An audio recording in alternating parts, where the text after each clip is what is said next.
Yeah, so it depends on when you retire, right? Because right now I keep I should say 90% of credit, and that's because I would really appreciate not necessarily retire, but my goal is financially independence. So I walk with that money if I wanted to, and I have that goal set for 5 years. And I am on that would be I could easily money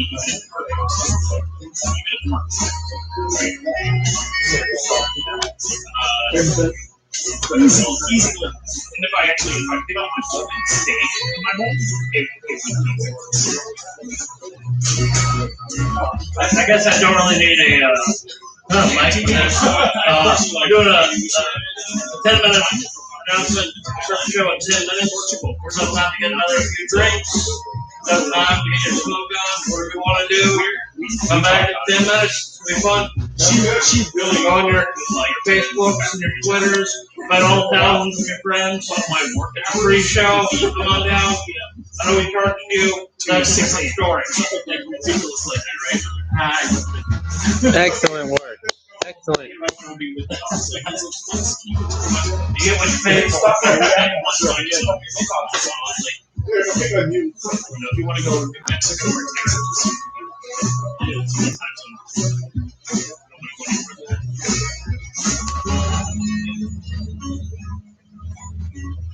don't keep this on air. I don't know them. I want to be physically available for meetings. Sometimes. They don't know that you're sharp anymore. Either can so, but right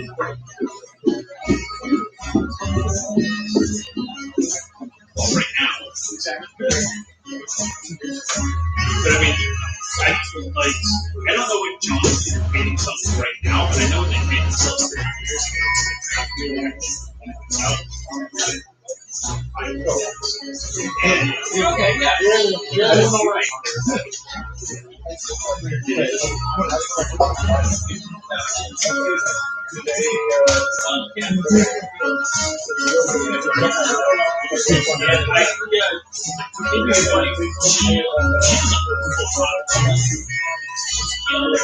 Amy does work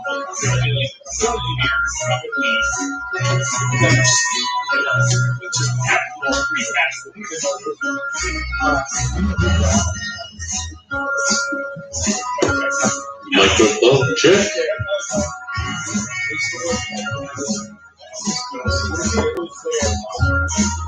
Oh yeah.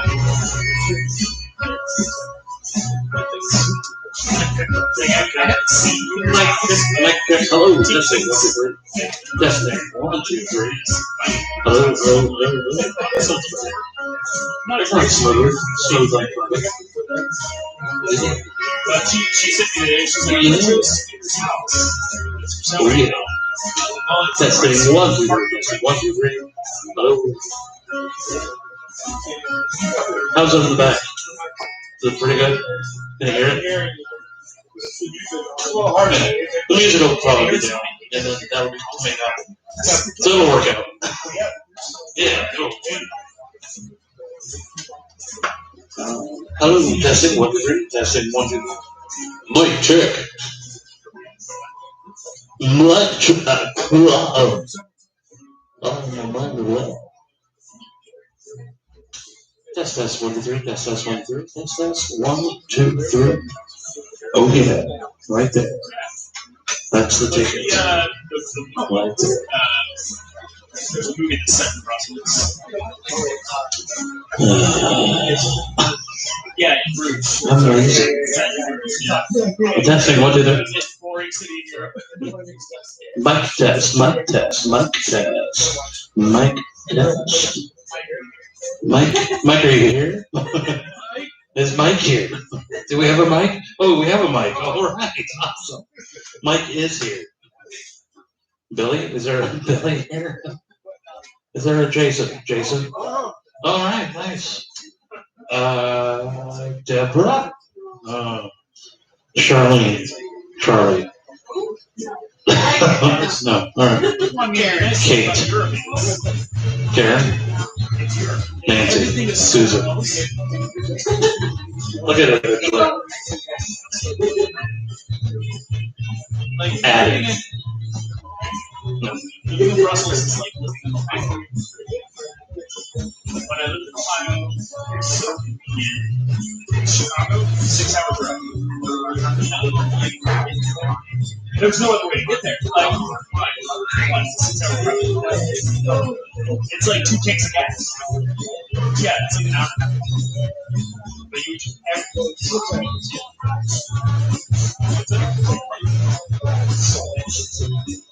yeah, maybe it's an hour play. It's probably more fun when you're like dealing with airport shit. It's longer, like it's probably 3 hours. Yeah, total.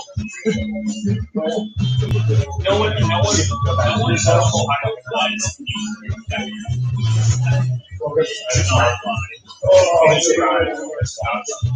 New York City, 7 hour drive. Everything in Ohio is a half hour away. It doesn't matter where you're going, you're driving for a half hour. When you go to work, you go home, you come to work.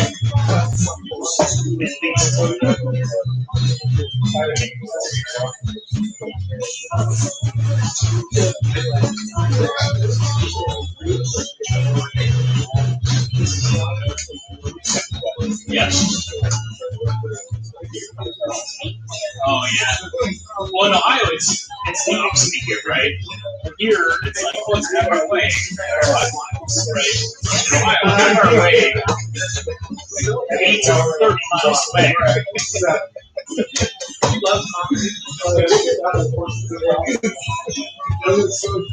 When I was a kid, when we went grocery shopping, it was 30 miles from our house to the coastal store.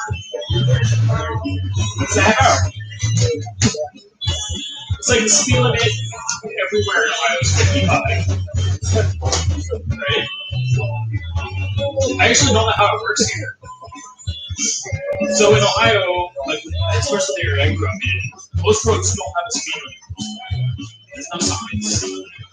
So yeah, there's an sign, it's 55. Speed limit. That's like anywhere out the country. Speed limit 65. 79. Because that's how it's supposed to work. So everything, like time and miles are about the same. So I mean, the joke is always in Ohio, the same way. Speed is, or like distance is measured in how long it takes to drive. How far away is that?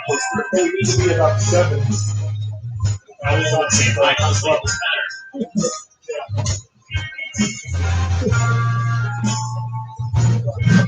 Yeah, so we're on call.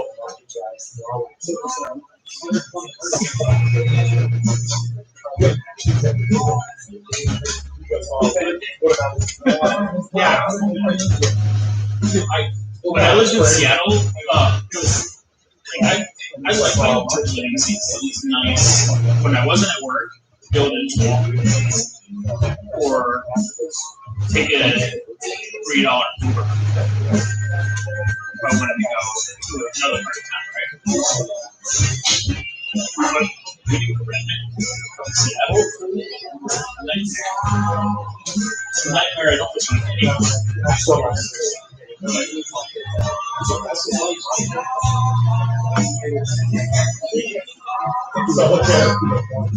Yeah. I don't know if this looks as much as commuting in a manual transmission car. It might. I can say that.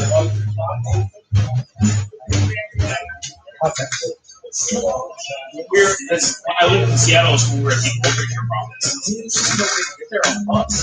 There's no quick way to get her on the bus. I just have to drive.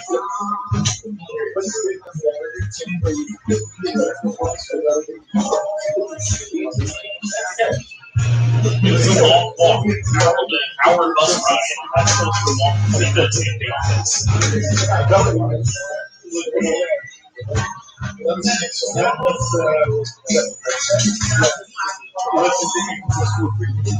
Yeah, 4 steps. 5 steps. 3 won't cut it. 4 is like straight to that.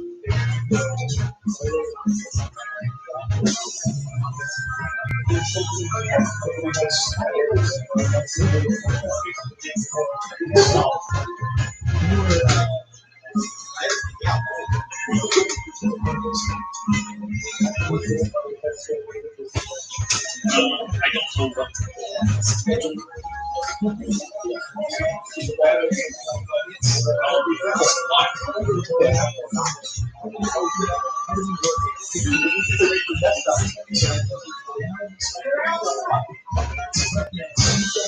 know Yeah,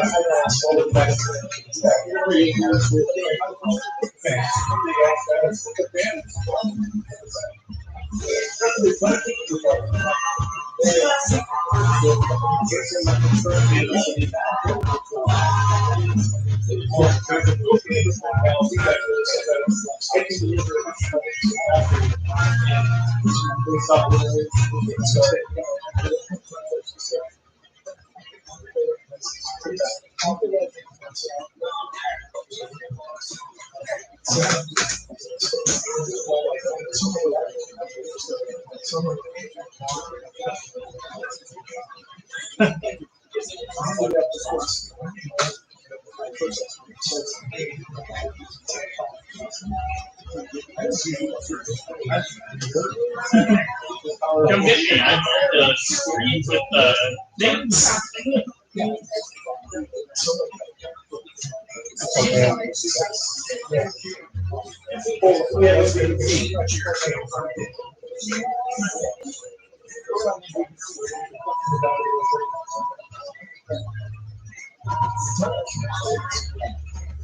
You know, the internet is a lot of problems.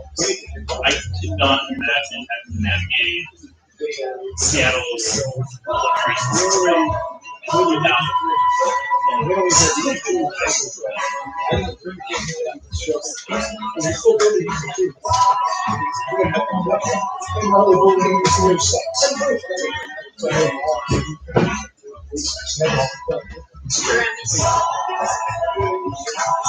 it's hard to love in Seattle. Like, let's say, weekend, trying to travel international. Again, yeah, I cannot imagine what that was like.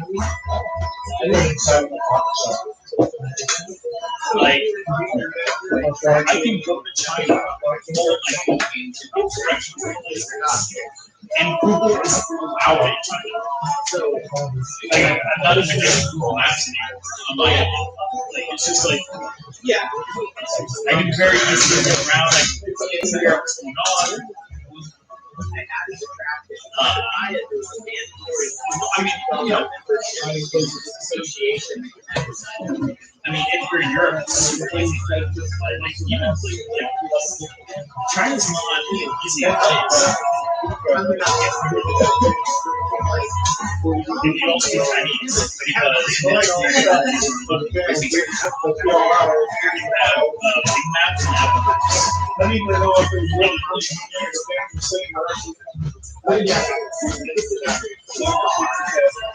Apple Maps it has its problems, but it's okay enough that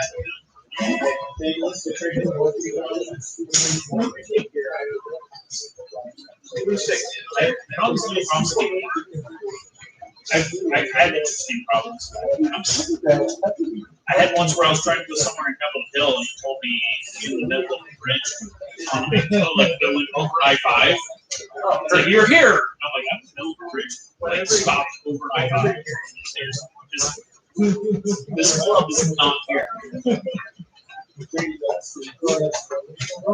Holy cow. Hello. How's it going, guys? Good. Hello. How are you? This is interactive. This is the beginning of the show. Come on. Hello. How are you? Yeah.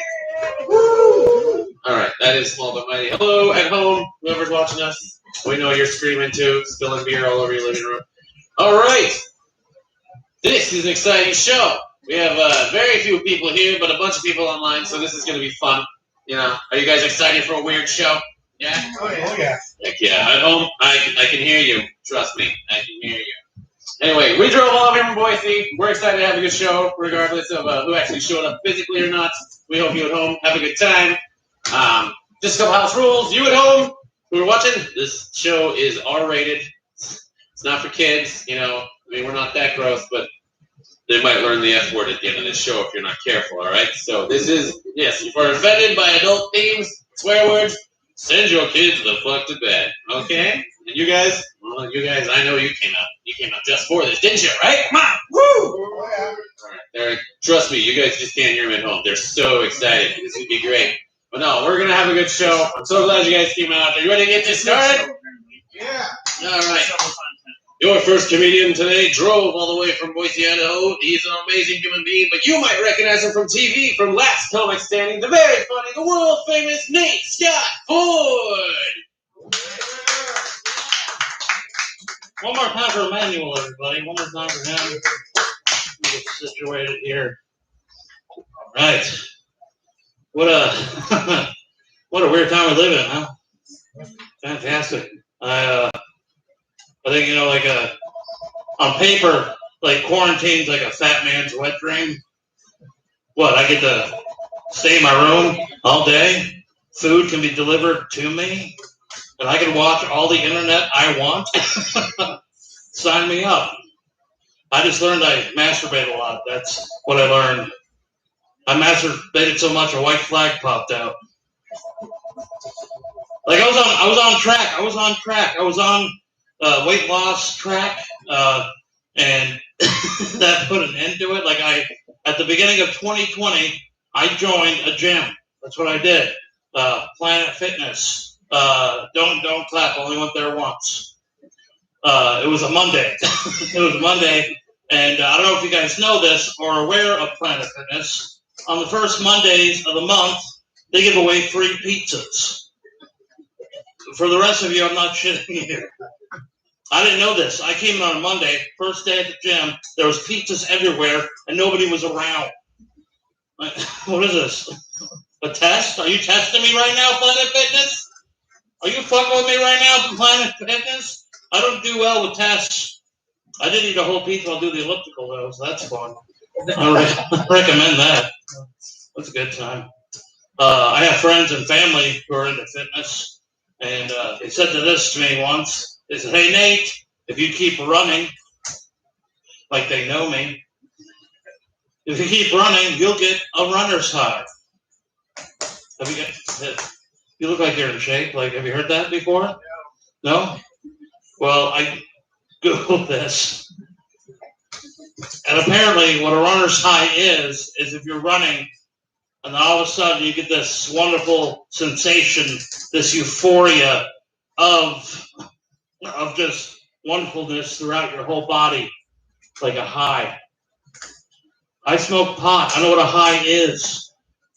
Running is not a drug. You know how I know running is not a drug? Nobody here was selling out their worldly possessions for some running gear. It's never going to happen. You're not going to go downtown, see a man with a scraggly beard. Hey, man, give me some sketches, man. I'll blow you for a Fitbit.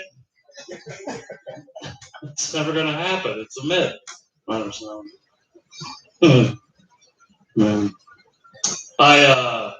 My sister flew in to Seattle to hang out. She's a lovely person in 5-minute increments. We're hanging downtown Seattle, and I saw a homeless dude. So I gave him $1. That's the type of guy I am. I gave him $1. My sister's the opposite person. Why did you give him $1? He's just going to spend it on booze and drugs. Well, if that's the case, I'm going to hang out with Beard McGee. Because you get drunk and high under $1, that's a fucking deal. Shall we buy land in a hooker? What is this, the 1800s? Let's hop on the train, Beard McGee. Let's go to Redmond. Let's paint the town red, huh? Let's do it. Let's make it happen. You guys like drinking? Yeah, I like drinking. I love drinking. I like drinking beers. You guys like, obviously, you're at a brewery, so you probably like some beers. I like to drink beers in a couple different ways. One of the ways I like to drink beers is from a beer can. So it makes that noise. Psst. Sounds like my beer has a secret. What kind of secret do you have today, beer? Psst. You're going to punch a family member. All right. Find out together. You like to play drinking games? I love playing drinking games. Ever play that one drinking game, trying to stay in between the white lines? That's a fun game. Ever play that one drinking game where you're sitting in a circle with your friends and family and tell you how much they love you and how much of a disappointment you are to them?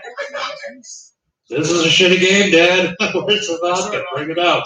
Let's do it. You ever been so drunk you wake up the next morning? Holy shit, I'm still driving. You ever been pulled over before? I get pulled over all the time. I got pulled over on the way here. I get ballsy when it comes to cops now. Are there any cops here? Oh, yeah, the cop, screw you, pig. I was drinking and smoking pot. What you gonna do about it, pig? And he's right down your window. I'm sorry, was I speeding? I'm actually really glad to be here. 10 years ago, 11 years ago, I got into a huge car accident and I shattered my left hip and my left foot. And at the time, I didn't think I was able to do stand-up again. But obviously, I wanted to walk on my leg again. So I'm very privileged to tell good jokes to you guys tonight. After the accident and the rehab, I was walking with a limp. Hey, table three, table three, table three, table three. There's a comedy show going on. There's an outside. There's another bar area. No? Okay. They're oblivious. It's fun. There's only 6 of us in here. Why? It's all right. Man. Yeah, after the accident, I was walking with a limp, and I always had to walk awkward moments at Walmart. Because I thought that the greeters thought that I was mocking them. Any Walmart employees here? Fuck them, let's make fun of them, shall we? Let's do it. What can you show a Walmart employee that they haven't seen before? High school diploma. I am $400,000 in debt due to the accident. I didn't even go to college. What's up, everybody?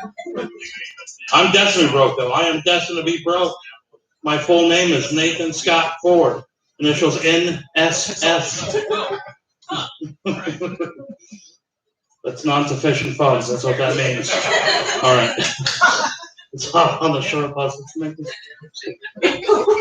I did something about it, though, being broke. I went out there, and I got a new job. Get excited, day 4. Got a new job. Award. Yeah. Donating plasma. That's a steady income. Don't knock until you try it. That's like $60 a week. You ask questions right off the bat, too. I was unprepared. They're like, hey, Nate, do you have AIDS? I'm like, I don't know. What are the symptoms, right? And they're like unexplained weight loss. No. You ever feel fat? Like after your 3rd bowl of ice cream, watching The Biggest Loser on TV? They're losing so much weight. Where's my cookie jar?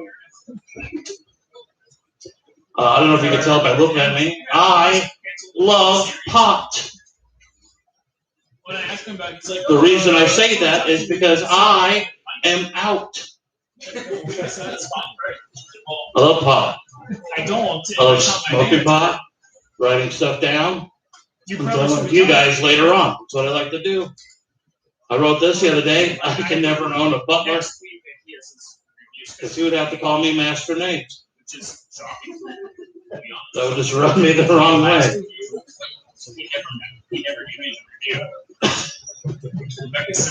They're still talking, aren't they? Yeah, we're still out there. I guess it is a free show. And it was amazing because I am amazing. Thank you so much. I appreciate that. I am the best comic that has ever traveled through Redmond, Washington. So he told me, he's like, some of us that was fun. Oh, boy. One person. Let's go on a journey of Nate Ford, shall we? A journey of Nate Ford, how it came to be. How I ended up here on 2 crates in a room full of 6 people, 8 people. I don't know why I got the 6 of them are paying attention. Out of the 8. I started my comedy career back in the ghetto of Boise, Idaho. Spud Love, potatoes and gats. We were so hardcore, we had a strip club. You guys have strip clubs here? No? Is that why you guys are so uptight right now? Same thing happening in the Middle East. No good boobies are being shown. There's a lot of uptightness. Ladies, it's time to save the world one titty at a time. Let's do it. Woo. Let's start tonight. USA. USA. I love strip clubs. I think a great name for a strip club should be called Sorry, Dad. Would they have like a motherly announcer, you know? Like the stage disappointment. Give her $1. She needs to pay rent.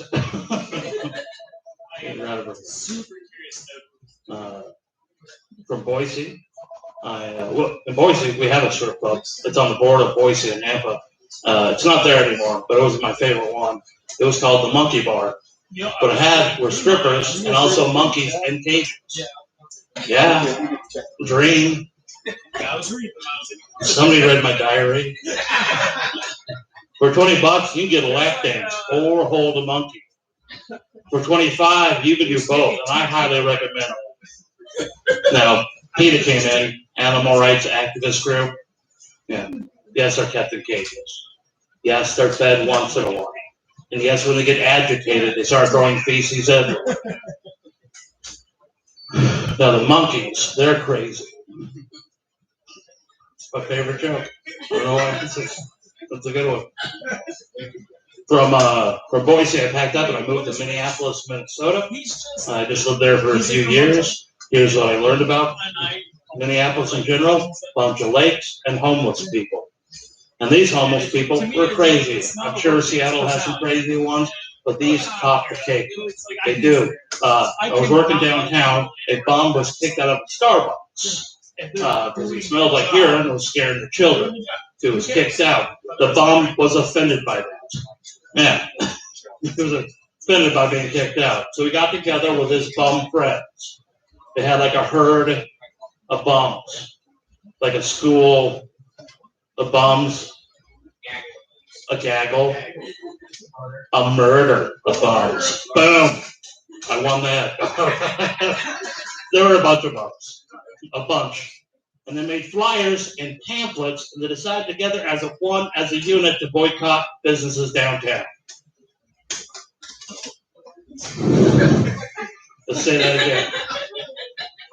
Bums boycotting businesses.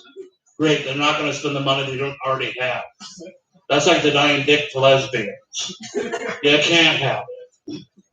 All right, I guess I'll go munch on something else. I don't really care. I like tacos, not bananas.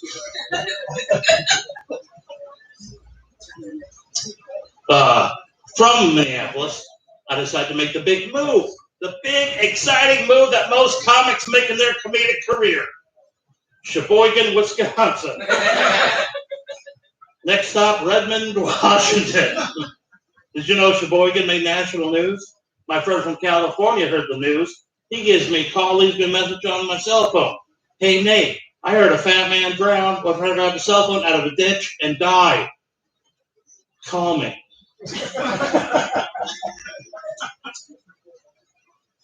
It's funny, but we're no longer friends. That's in there, man. I like Wisconsin. Obviously, they know how to drink. They don't drink to have fun. They drink to forget. Those are my people.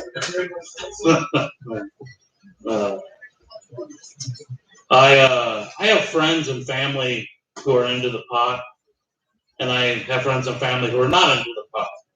I'm into the pot. My mother, a few of my cousins, my uncle, not into the pot.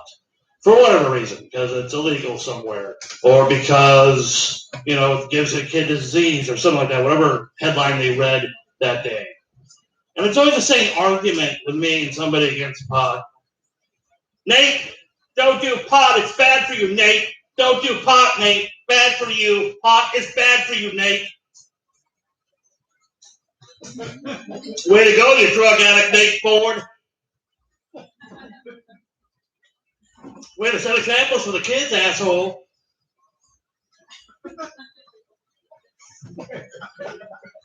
Pot.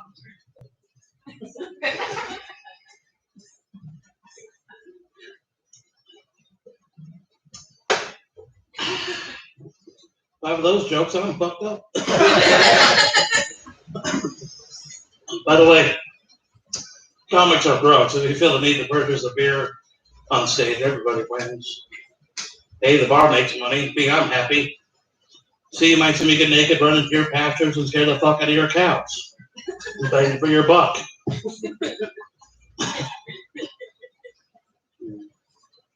But don't judge me on that, because we all do stupid shit when we drink. Like, why can't we do cool things when we drink? Like save an orphan from a burning building. No, we shit our pants and blame our best friend. That's what we do.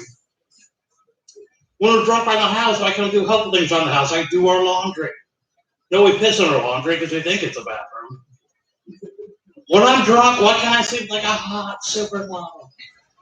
No, I sleep with a big, tall, hairy, could be a woman. I'll still do it. Hey, a burnt pizza is still a pizza. Am I right? You guys want some clean jokes or dirty jokes? Dirty. All right. We'll use it in. I think kids get physical attributes from their parents, don't you agree? They want us to be big and hairy. We got a large penis. But I get a lot of things from my dad, too, so that's cool. I'm kidding, I don't have a large penis. I'm like a tampon to most women. You can feel me inside you, but I'm not necessarily giving you any pleasure. Small penis joke, everybody. Because we're honest. I may have a small penis, ladies, but I make it up in other ways. Ladies, all two of you, make some noise. Yeah. This drunk and hopping up here likes to please you. I like to go downstairs, down south, below the belt. Lick of the JJ, sir. That's what I like to do. Some guys don't do that. I do that. Go on down there, I think to myself, wow, my mom has one of these. I do that joke for 3 reasons only. 1 is funny. 2, my mom's in the audience. And 3, some guy's going to get lucky here tonight, go down there and think the same thing. Merry Christmas, everybody. Merry Christmas. Listen, I know I'm not going to have sex tonight, so I'm just evening the playing field. That's all I'm doing. Not saying that these crates are unstable or anything like that. It's holding my weight for now. Might be broken by the time Emmanuel gets up here. But who knows? We'll see. Okay. Where do we go from there? That's a good start. Okay, let's talk about this. I'm 41. I live with my mom and stepdad. Ladies. They're fighting right now. Like, it's on the edge, like they could divorce. Now, when I was 15, my parents divorced, and they convinced me forever that it wasn't my fault. But if my mom and stepdad divorce, we know it's my fault. We know it. Like, do I go with my stepdad? Do I stay at home with mom? I know I'm going to get 3 Christmases, so that's cool. That's going to be great. I moved back. I've been doing comedy for 20 years, 15 full-time, no job whatsoever. It's been fantastic. And then I came home to help my mom and stepdad, and then the pandemic hit. So that took away a lot of my comedy gigs, and so I was forced to get a job at a. Oh, look at that! Oh. Thank you so much. I appreciate that, sir. Is that the Irish stout? Actually, that is the coffee one, man. Oh, nice. Low ABV though, so if you need to chug it again, Nope. I don't need to chug anymore. I got to remember my set. Yep. But I wanted to try this, so hey, how about a two-part toast, everybody? Raise your glasses, a two-part toast for you guys for supporting a postdoc brewery, and also for the troops fighting for my freedom. Tell dick jokes to you. Oh, that's good. I don't know if you had the coffee one. It's pretty tasty. After my set, I'm going to try that triple IPA. That sounds dangerous. Is that good? There's a stronger one. What's the stronger one? It's like 60. Jesus. All right, I might try that. I don't know. We'll see what happens. That's just whiskey, isn't it? Like you said, like it's Everclear. Let's do what that is. Snake bite. So back home, pandemic. I was forced to get a job at a gas station, and Boise is the only place in the area of Ada County that has a mask mandate. It was around the area too, but they lifted that ban. So it's more of a struggle telling people coming into the gas station where I work now, which is sad to say. And so here's my impression of customers coming into a place of business that makes them wear a mask. I left my mask in the car. Do you want me to go get it? Yeah, the one that's parked in the fire lane. Also blocking the handicap lane. You want to go get it? Okay, fine.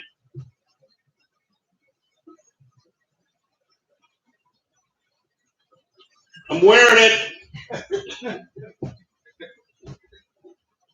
Well, put it on. Put it on. Wearing it. I had a guy come in. Wearing it. All right, you're right. It didn't say where to put it. My favorite of all time. I don't have a mask. I don't have a mask. Could I get a Garcia Vega? A pop top? No, it's not going to be for crack. It's going to be for crack. Do you have any cools? What do you mean I look like an idiot? I look like an idiot? This is an awkward time for you guys to come in. This is exactly what it looks like. I mean, I don't know what you guys believe in or not, but I mean, let's just say down the road, this whole thing was a hoax. We looked like an idiot for a few months wearing a mask. But it's real, so wear your mask, sanitize, bathe, all right? Just bathe. That's a good step. I hardly do that because I'm on the road all the time, but I try. I try to do that. We've been to some exciting and exotic places. Places you'd be jealous of. Oaks, North Dakota. Jealous, I thought so. On the way there, you got to travel like the smallest city in Minnesota to get there, Fertile, Minnesota. Fertile, Minnesota. At home, Fertile, Minnesota. Population 89. Not that fertile. In fact, the sign says, "Welcome to Fertile," because we hope you will. We would have been barren, but Wisconsin already took it.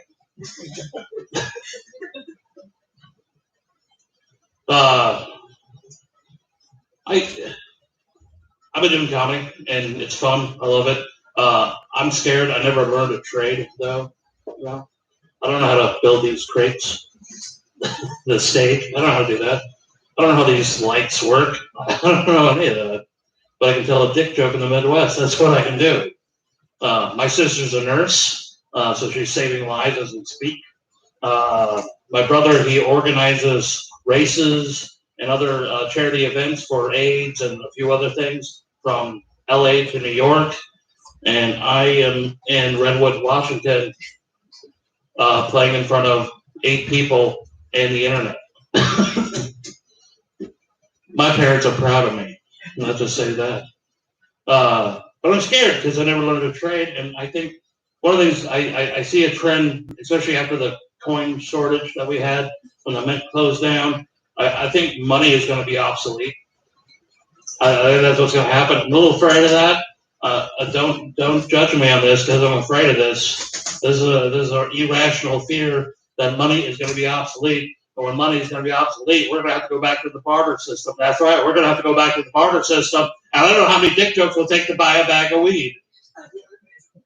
I'm assuming 4 dick jokes for a bag of weed. I've done 3 so far, so let's empty up. Redwood, who's got glaucoma? It's fun. If you learn nothing from this show tonight, even out there, guys, I have a loophole, words of wisdom to live by from here on out. Because there's a lot of shit in the world now. It's time to have fun. That's as simple as that. You know, economy's going down. Politicians are lying to you. You don't have to believe the news. I've had cousins and an aunt die of cancer recently. A lot of shit I can't comprehend. But you know what? There's a loophole. I'm going to put this for free on your tables right now. It is time to have fun. It's 2021. It's time to have some motherfucking fun. So drink up and drive home. Have fun in life. You're already at home, so you already did it. So that's cool. You guys are safe. Dress up as the Grim Reaper. Walk into a retirement home and say you're next. Have fun in life.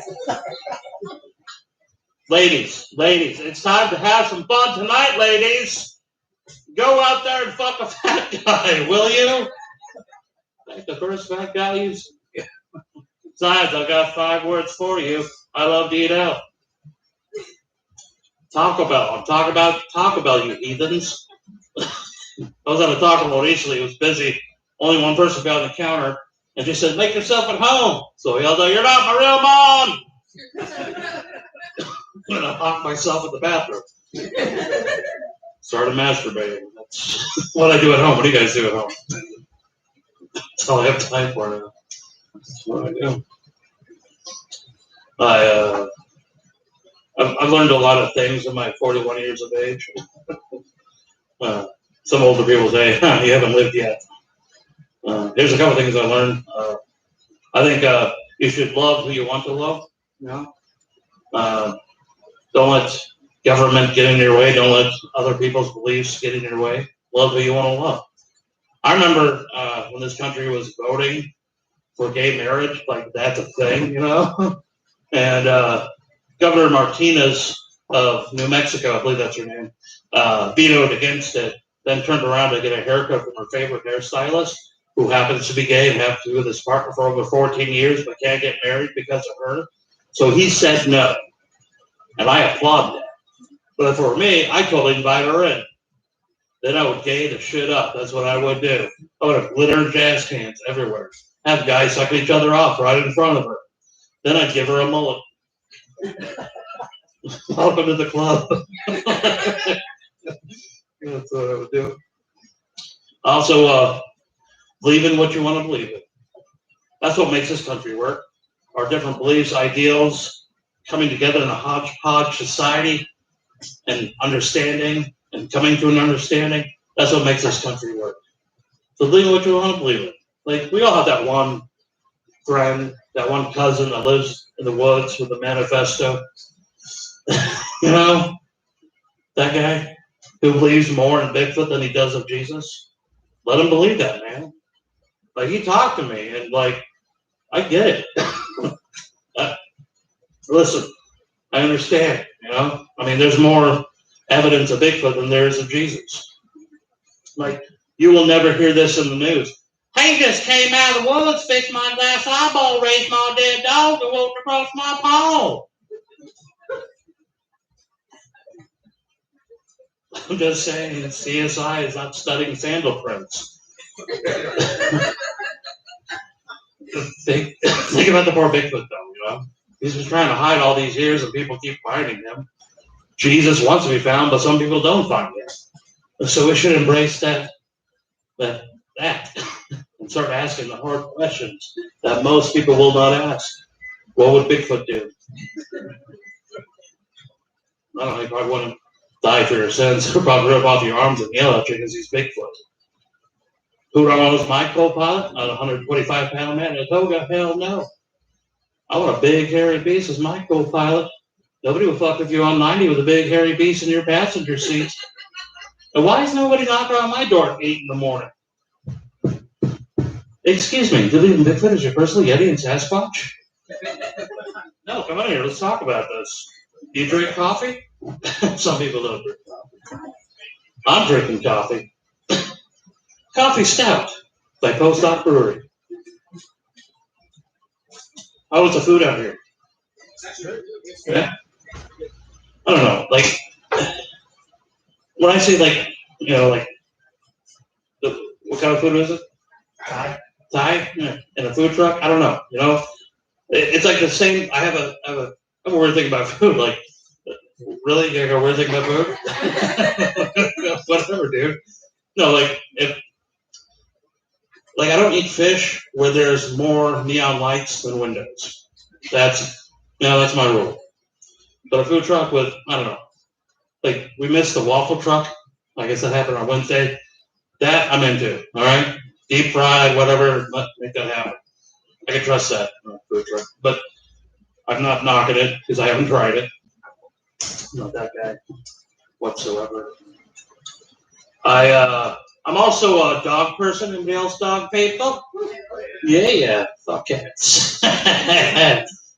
Listen, if you're a cat person, cool. I'm not. I'm allergic. They're shitheads.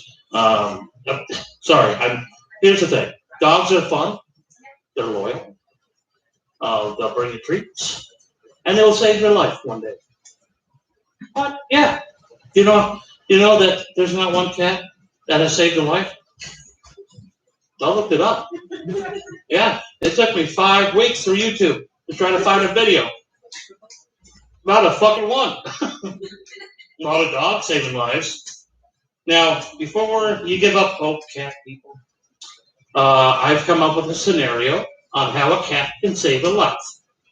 You guys want to hear it? Yep. All right, here it is. Only scenario. Where you going? Why are you packing up? What's happening? I've got like 3 hours.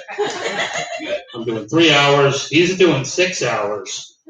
There's going to be some shit happening tonight. I'm just kidding. I got to go put ointment on or something. You know, I got to watch the live stream, see if it's working. Hope you guys are having fun out there also at Homeland. If you are watching, there's probably like one viewer, just my mom. I don't like that joke you said earlier. I tell you not to tell that joke. All right, one scenario on how a cat could save a life. Your neighbor, the crazy one, we all have one. He wants to go on a killing spree, you know? Today's the day. Today is the day. He got the new rifle with, the scope and the red laser pointer, on it. You're first, because you're the neighbor. You might as well start with you. Pointing the gun through your window, there's a red dot pointed at your head, and let's just say your cat is in a playful mood that day. That's how a cat can save a life. You're welcome, cat people. You're welcome. Other than that, you can punt cats.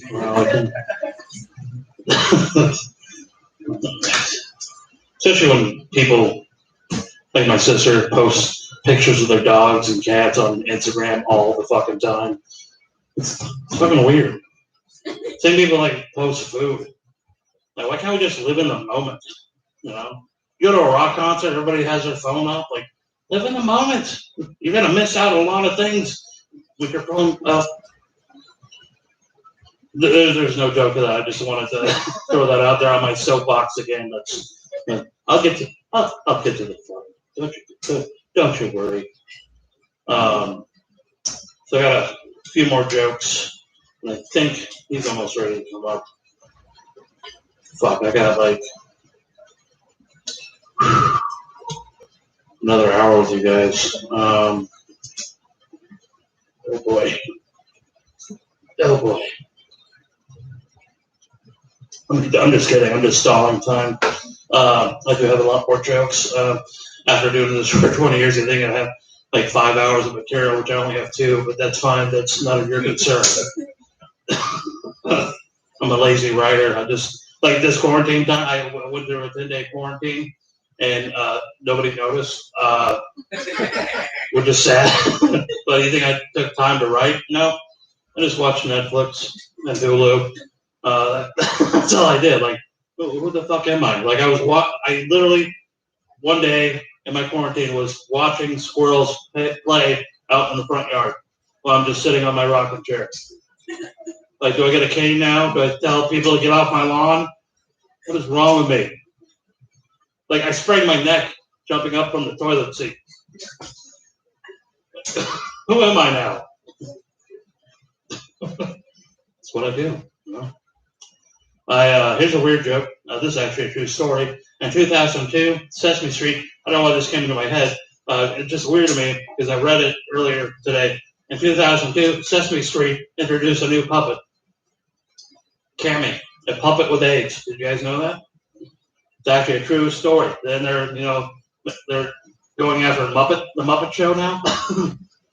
But Cammy, puppet with AIDS.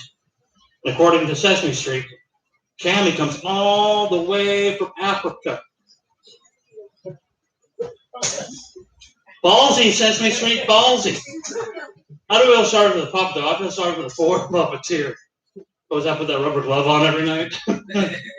Tonight's not the night. AIDS! Brought to you by the letter H and the Roman numeral 4. 2, we got that. The rest must be from Spokane. I said AIDS. Brought to you by letter H and the Roman numeral 4. The Roman numeral 4 looks like an I and a V. You put the 3 letters together. What do you get, kids? Don't make this awkward. Sir, did you know that you cannot get AIDS by sitting on the toilet seat? They have proven that. That's a fact. But if you lick it... Oh, I'm not going to spin that drunk before? Really? Seriously? This is where I'm sleeping tonight. It's like a big margarita bowl. I've done a lot of cool things in my comedy career. I got to be on Last Comic Standing, seasons 2 and 4 for 30 seconds. My mom saw it. That's all that matters. I was also on the Prairie Home Companion, hosted by Garrison Keeler before the touching. I tried, but nothing happened. I also got to be part of an all-black comedy tour. And I'm like, okay, here's the sitch. There's a comedy tour group of guys from Milwaukee called I'm a Bad Man Comedy Tour. The reason I called that because they've been arrested 700 or 100 times. And they decided to stop that trend and start doing stand-up comedy. And one of the members, Hermaine, was a friend of mine. He sends me a message on Facebook. He said, hey, Nate, we need a token white guy to help us out in Fond du Lac, Wisconsin. I go, I am your man. Let's do it, you know? And I've never been arrested, but I'm proud to be part of this group. And so I'm in between gigs. I went from Lawton, Michigan, heading to Fond du Lac, Wisconsin, and I come to Germantown, Wisconsin, run out of gas. Thought I could make the next exit, but did not. So I grabbed my gas can, walked to the gas station, walked back to my car, and there are 2 cop cars behind my car. Now here's a little lesson to everybody in here.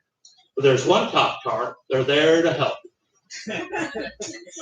If there's 2, you're fucked. I had a warrant for my arrest. I thought I took care of some tickets back in 2007, but did not. It was like a taillight ticket and a speeding ticket. In fact, the cop that pulled me up, that was arresting me, was the same cop who gave me that taillight ticket. And So I thought I took care of them, and I did not. And so they go, well, you have a warrant for your arrest, so we're going to arrest you. And so they threw me in jail with another dude. I go, what you in for? Murder, motherfucker, what you in for? Take it, bitches. I'll give you stitches. I actually did the next best thing. I called a friend of mine. He bailed me out. Then he drove me all the way to the show in Fond du Lac, and I was the only comic on time. Ain't that a bitch? I do a show with him now once a year because I'm officially a Batman comic. Because I got arrested on the way to the gig. It's brilliant on my part. Planned the whole thing. Well, lost the Ford Taurus that way. Because it was in an impound and kept recurring charges. And as a comic, I can't afford that. I got a few more jokes. Speaking of comics being broke, we do have a picture up here.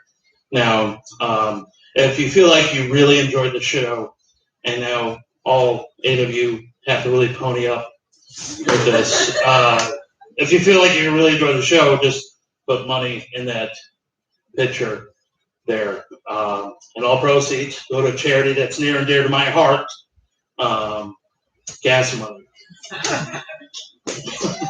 To get the fuck out of here. Now, on a serious note, if you just have enough money to tip the wonderful wait staff here, please tip them instead. But if you have a little extra, put that in there. And for those at home watching this, however many you are, I do have a Venmo. Yeah, that's right, motherfuckers.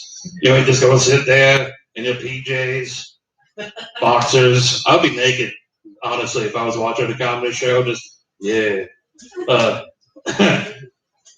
At comic, COMIC, dash Nathan, NATHAN, dash Ford, dash 40. So I created it when I was 40 years old. A year ago. So yeah, comic. 5840 is my last 4 digits of the phone. I think they need that information too. Comic Nathan Ford 40 5840. If you feel like donating, that's cool. If not, you'll find yourselves. And not you guys. You guys are here. That's cool. You guys are cool too. Like you gotta be safe. I get it. But as a comic, you kind of want to, an audience. I mean, you missed it, Emmanuel. Like there was a table over there just talking nonstop. I even talked to them for like 2 minutes without them even paying attention. Like I seriously had a conversation with them, and they weren't getting what was happening. I'm sweating like Michael Vick at a dog park right now. I'm sorry, I'll update that. I am sweating like Joe Biden with a broken teleprompter. Yeah, okay. That's that. All right, here's a silly joke. I want to rob somebody. I don't want to rob somebody. I've never done it before. I've been robbed plenty of times, but I've never robbed anybody. But here's how I'm going to do it. I'm going to have fun with it. I'm going to have fun with it. I'm going to dress up as a chicken suit. Chicken suit. I'm going to rob them and then kidnap them. Then let them go at 3 in the morning. Before I let them go at 3 in the morning, I'm going to feed them a bunch of booze and throw glitter on them. As they get home to their loved ones, where have you been? Why do you smell like vodka? What's up with the glitter? Where's all your money? What's wrong, my guy?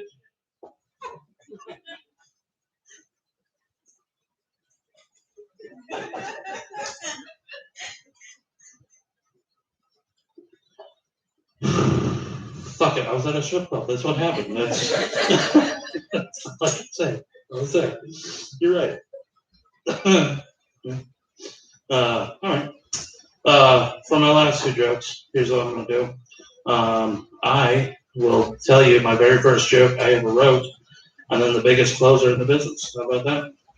Yeah, there we go. This is my very first joke I ever wrote 21 years ago now. You think abortion doctors have kids of their own? Sure, honey, it's real easy. I do it myself. You're right. You're right. They're human. They have kids of their own. Do they bring your kids to work day? This could have been you. Now do your chores. I was a lot darker back then. Now I'm just fat and jolly. All right, here's my last bit. Here we go.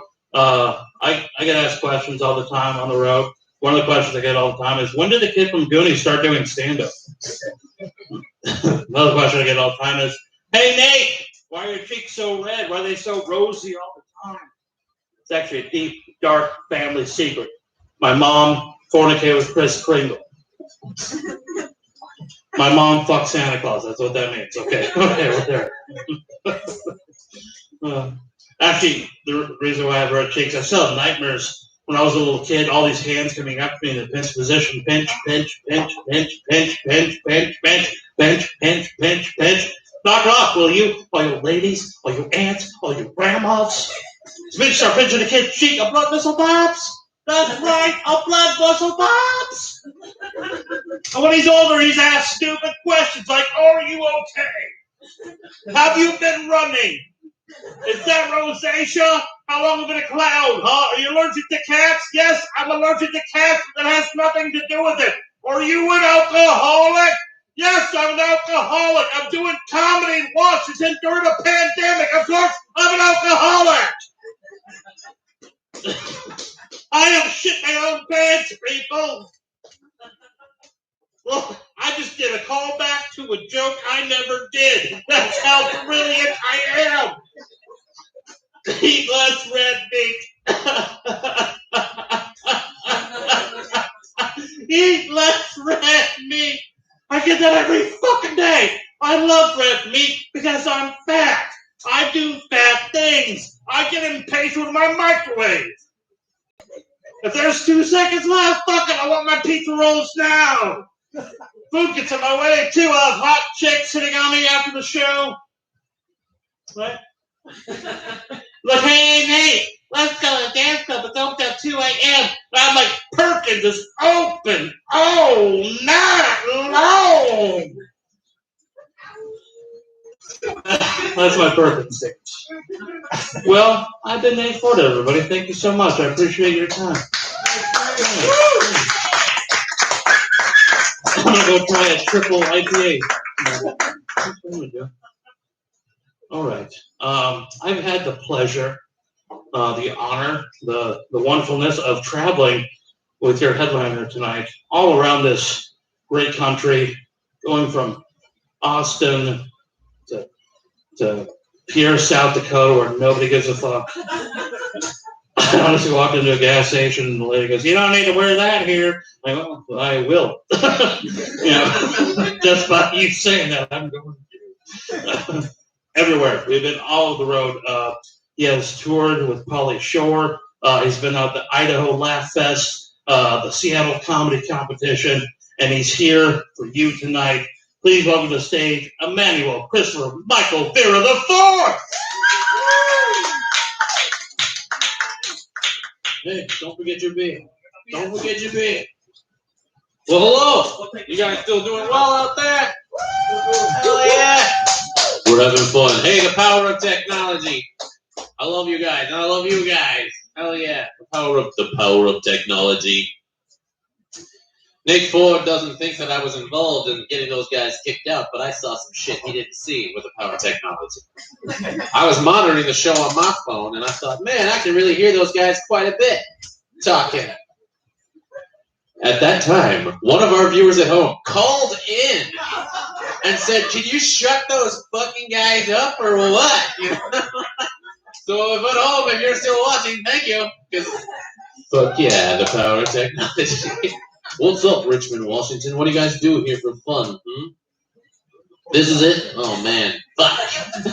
As opposed to rolling rocks. Yeah, that's okay. I don't know. I expected a little more out of you, though. Like, where's your theme park? Like downtown Denver. Isn't that the weirdest thing? You're driving to Denver? Theme park. What? Shit. There's a stadium in the theme park. I don't know. strange thing. Traveling around as a comic is a lot of fun. We drove all day to get here. Are you guys enjoying the show so far? Yeah. Yeah, you at home, hit the like button or whatever you do in Digital Land, but thanks. Hell yeah. Also, give it up for Postdoc for having us. This is awesome. I'm having myself a sunset here, which is an IPA mixed with a sour. I think it's amazing. Anyone, what are you having over there? The stout. I think he didn't think I could see him. Oh my God, it's like I'm sitting right here. It's okay. Loosen up. Yeah. So Nate Ford, he gave me a proper introduction. He said all four of my names. My name is Emmanuel Christopher Michael Vera the Fourth. It's a Catholic thing. They like to torture us, right? Count your beads, say your name over and over again. Like the first day of school in elementary school, I went by Chris, my middle name, but they would be like, "Is Emmanuel here?" And I was this scared little first grader, like, I've got my rosary in my hand. I don't know, it's crazy. But I recently got to use my name for evil recently. It was awesome. We did a show in Great Falls, Montana. I got to sign some titties. Big fake titties. First time for me. It was awesome. We headlined the show. We did a good job. We had a fun time. The crowd really had a good time. I'm standing there feeling really good about my set. I've also sold all of my merch, which is pretty much the reason we do this. Right, guys? Oh, no. Yeah, sorry. That was for my homies. Yeah, they know what it's like. Dude, please buy my kazoo. Yeah. I had drawings, though. I sold a bunch of my drawings. And this lady, she comes walking up, and I'm autographing drawings, handing them out, feeling like a rock star, right? She tops that rock star feeling. She walks me and goes, she's like, I want you to... And she's got these ridiculous titties. They're like, oh, my... What were you doing? Like, your surgeon should have talked you out of this. Like she turns in a crowded place, and several children are knocked on their ass, and you're like... You know, like... She comes walking up, like... She's like, I want you to sign my titties. This is Montana. So, I want you to sign my titties. And I was like, oh, you're such a goof. You know, she goes, no, really? And she tells me, she says, I paid almost 30 grand for these things.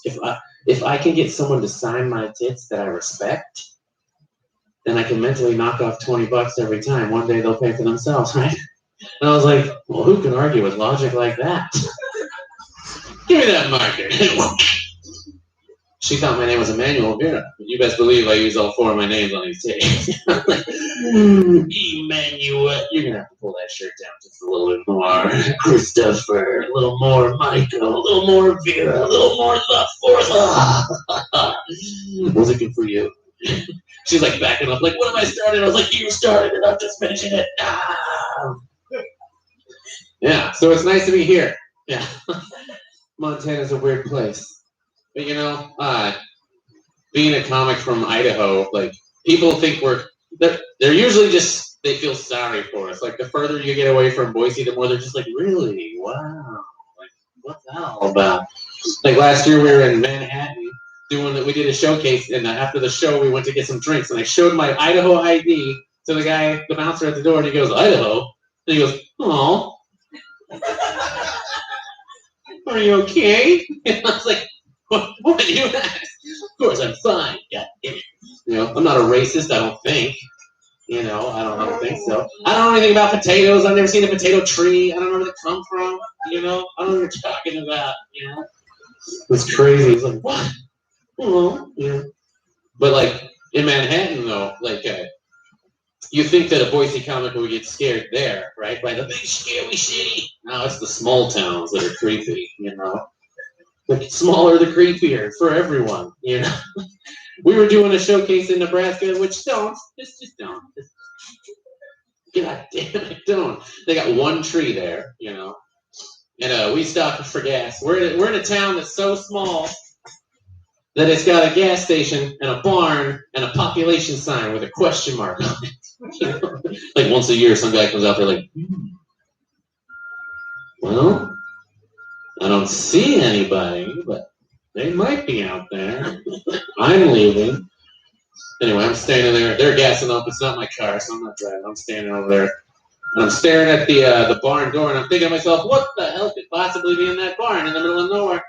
My question was answered immediately by the universe. The door burst open, and a little flock of pigs came running out. I was like, oh my God, look at all these little piglets. You know, like flock. I don't know what you heard.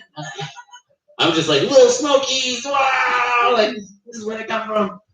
And like, as a grown man, touring the country, riding off into the sunset every night in an unknown future, what do you do when you see a baby mammal? You're just like, oh my god! I love you, and I love you, and you're the smallest one, and that's why I love you the most. So I'm doing that very manly dance. And this guy comes walking up, and I don't know who he is. I don't know if he's the farmer who owns this place, because he doesn't introduce himself like a proper human being. He doesn't like walk up and like, hi, I'm Phil, and these are my pigs. What do you think? Nothing like that. He walks up and he just, not without anything else, he walks up and he says, did you know that a pig's pecker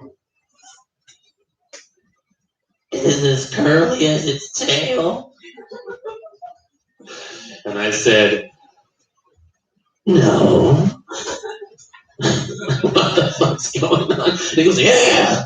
Did you know that the average adult male pig will have an orgasm that can last up to 30 minutes? Did you know that?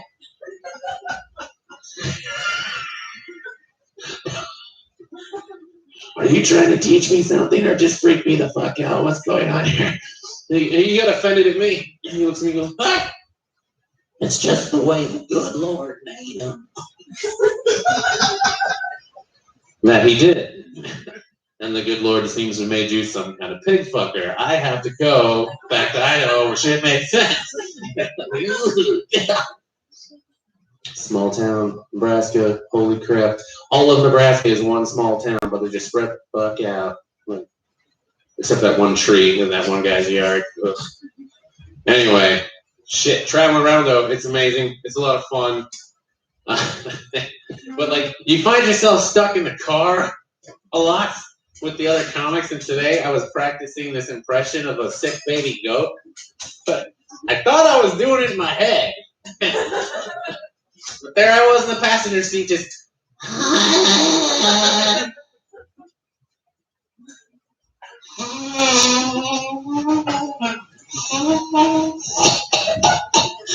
finally he was like, what the fuck are you doing? And I was like, oh shit, I'm in reality. Whoops. I don't know. I find myself to be rather introverted when it comes to my writing process. Like inside of my head, I've got this one microphone and it's in a dark room, kind of like this. You know, the stage is a little more fancy, you know, I mean, a little less fancy, sorry, it's more fancy here, but yeah, so I got this microphone in the spotlight in the middle of my head, and it's surrounded by thousands and thousands of cartoon characters, you know, and we all just struggle for the microphone, and whoever wins the little battle goes, I can be human for a while.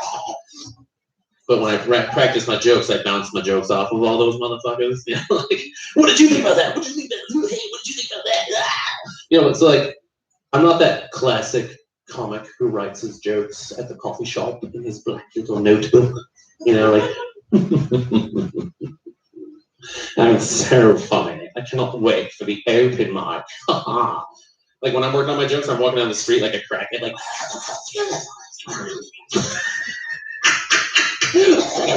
you're watching. You know?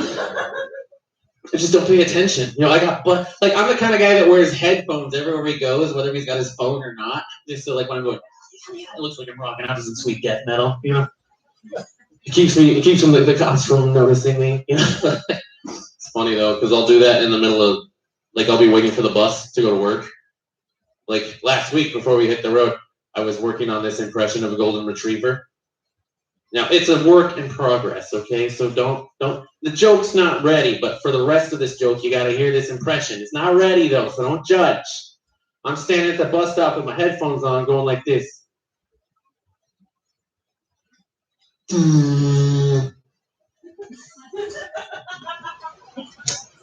What?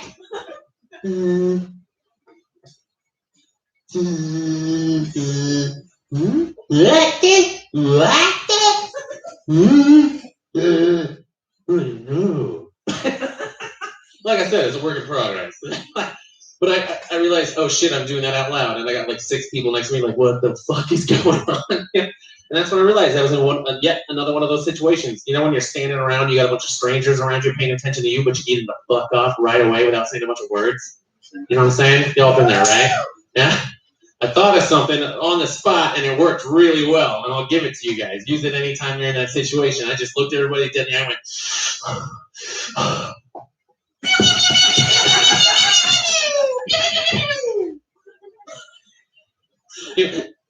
and that is a dick phaser right there, and it is very effective. Ladies, don't get jealous. Yours is far more powerful. The clit phaser overpowers any dick phaser out there. You know that.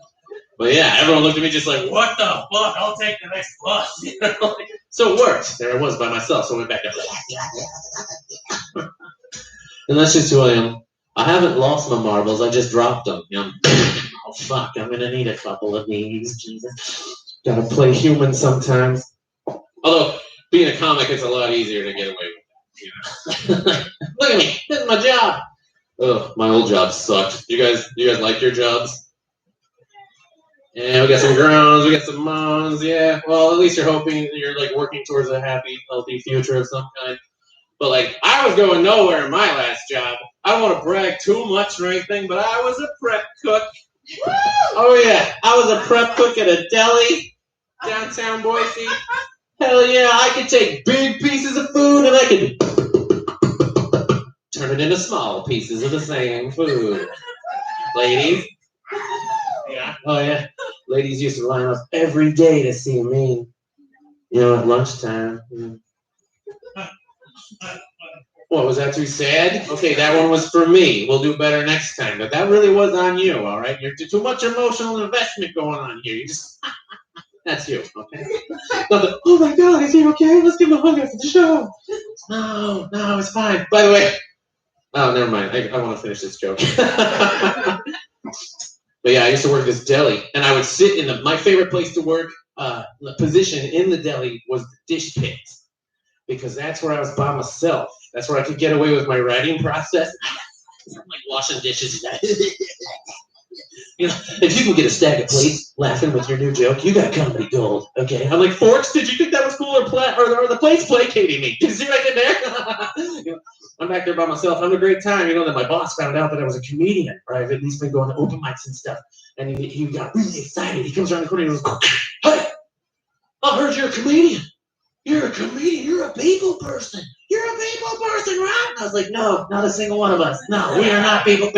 Do not put us out there. He's like, you should be on the register. You're a people person. People, whatever you said. Get out there. Use your talents. Get big tips. I was like, your funeral. I walked out to the register. Oh, another thing you need to know before the story goes on is me and my coworkers never took this job seriously because we work at the bottom floor of a 17-story bank building owned by Mormons. So like our entire clientele is a bunch of humorless, number-crunching, soulless, cubicle-living, boss high-fiving, tie-adjusting, pencil-sharpening pieces of shit that forgot that every once in a while you're going to go out in the real world and meet somebody who's... Just kidding. But we noticed this right away. They have no sense of humor, so we would always fuck with them, but not in a really hard way. We were trying to just get them to laugh. That's the game. The end result is getting them to laugh.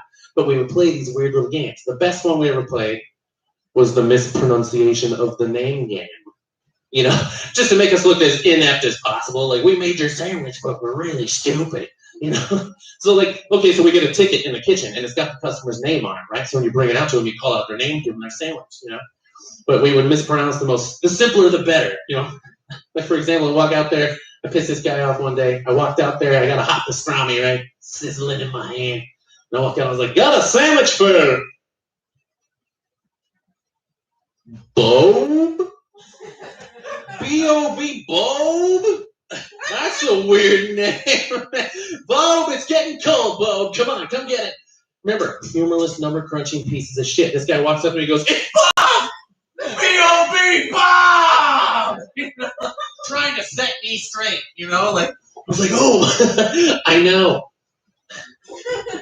I'm just fucking with you. 3-letter words haven't really stumped me for quite some time. How do you think I was able to navigate the interview and land the joke? Humorless, number-crunching pieces of shit. He looks at me like, snatches the sandwich from my hand. Have you ever seen a successful businessman, eat a delicious lunch in an angry fashion. It's the weirdest thing I've ever seen. He's just like,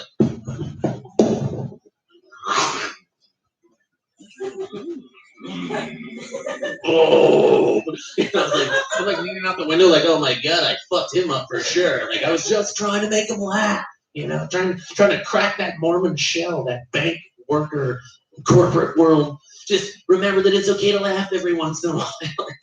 So I tried one more time, and I walked up to the counter, and I ran my finger along the edge of the table and I said, hey man, you know what goes good on the side of that sandwich? Corn on the cob.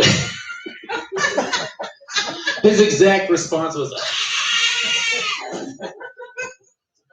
that was my favorite game to play, you know? But anyway, I'm banished to the register now. I can no longer play my favorite game, so I had to invent new ones, because the monotony of the register, plus the customers are so fucking annoying, right? The most annoying lady that we would get, she'd come in every day, she would walk past this sandwich board that had soups of the day written on it, she'd boldly walk up to the counter saying, what are the soups of the day?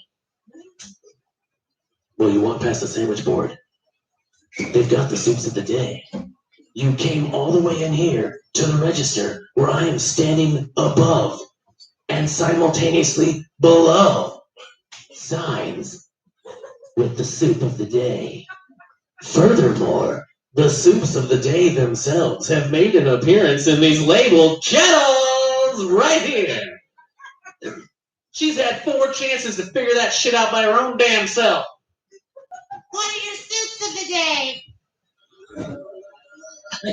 So I looked at her and I said, well, the baby vomit chowder is pretty good, but the battery acid biscuits to die for. To which she replied, those can't possibly be your soups of the day.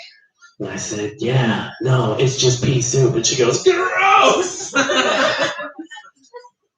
So I shoot her away. My boss was not impressed. He came up and he goes, all right, that's strike 1.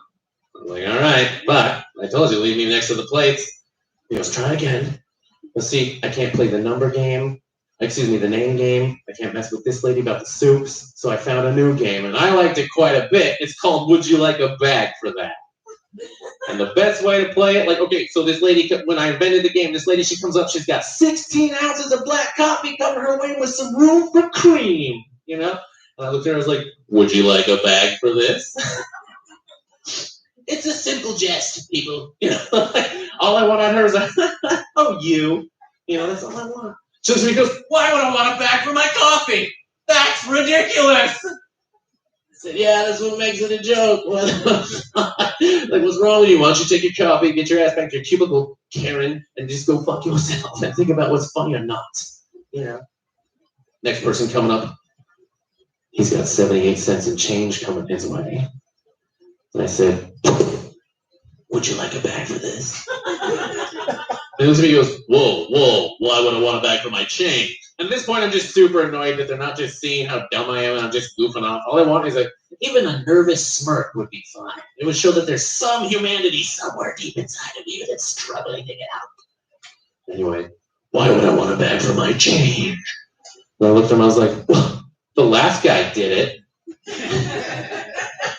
Who? Was it Steven from accounting? You know? I was like, think about it, man. There you are. You got your parking meter right there. You don't know where where's my change? Oh, it's right here in this big-ass bag. Not only do I know exactly where my change is, I know for a fact I got 78 cents up in this motherfucker.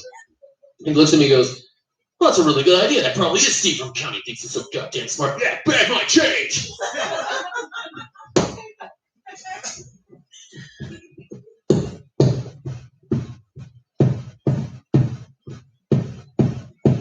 All pennies, you know.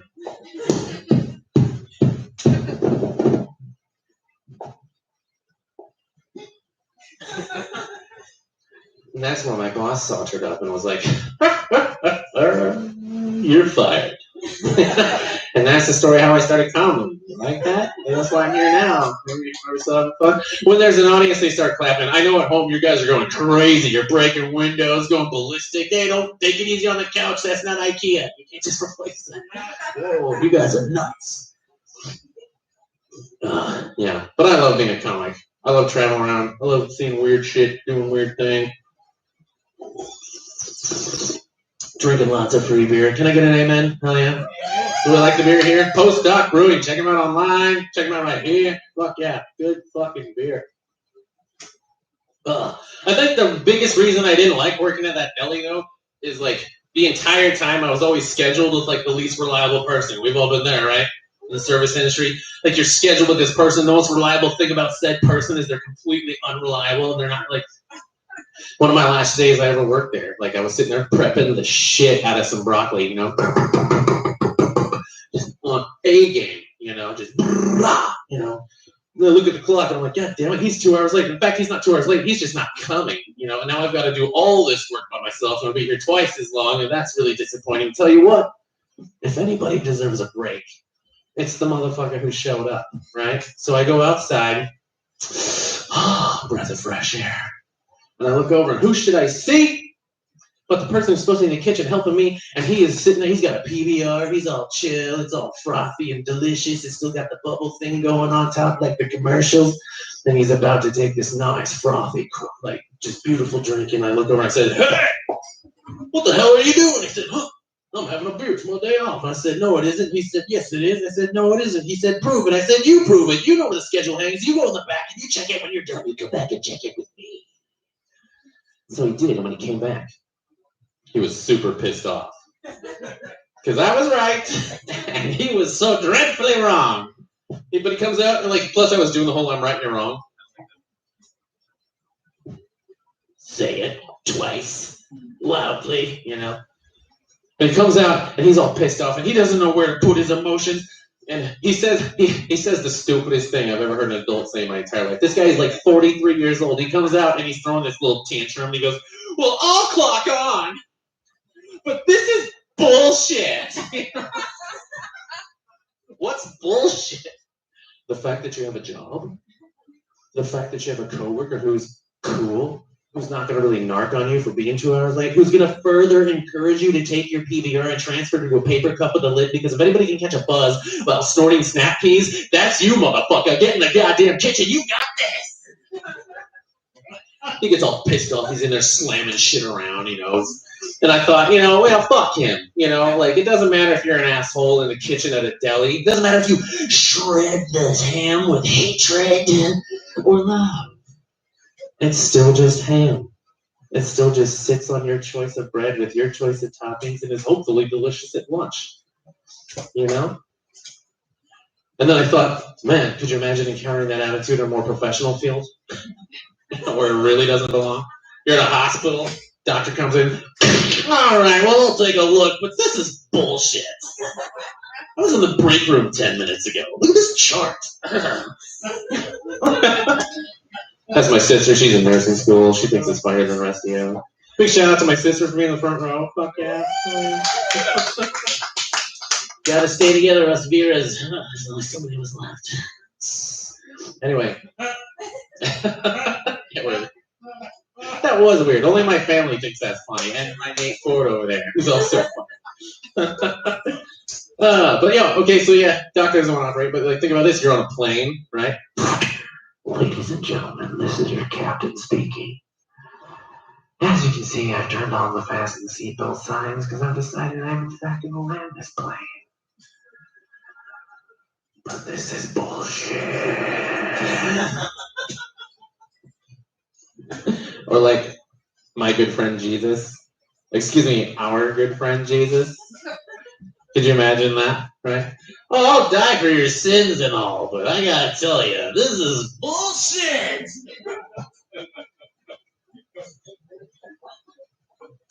Because he's crucified, you see.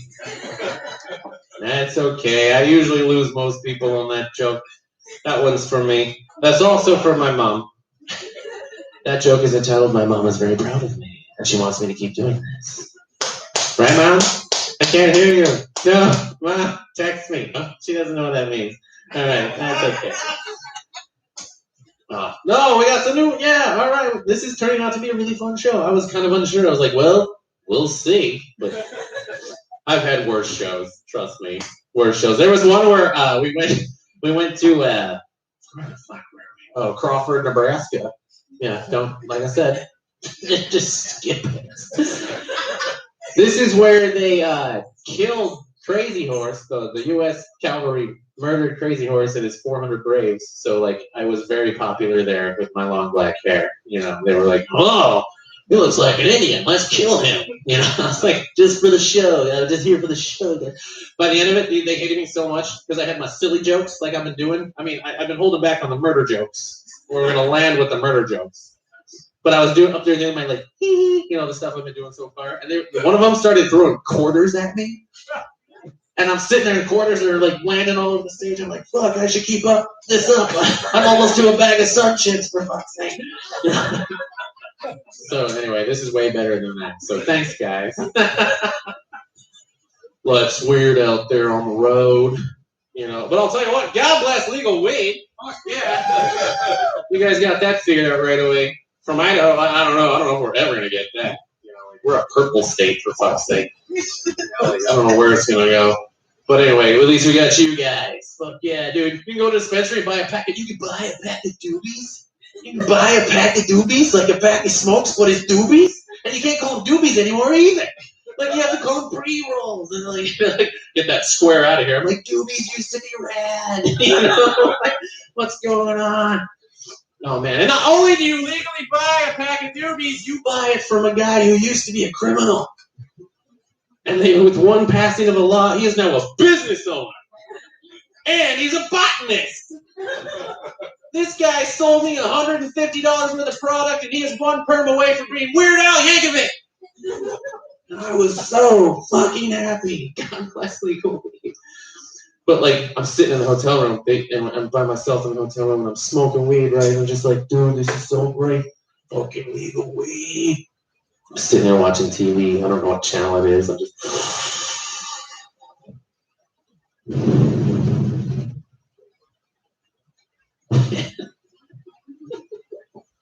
Why don't I know what's going on?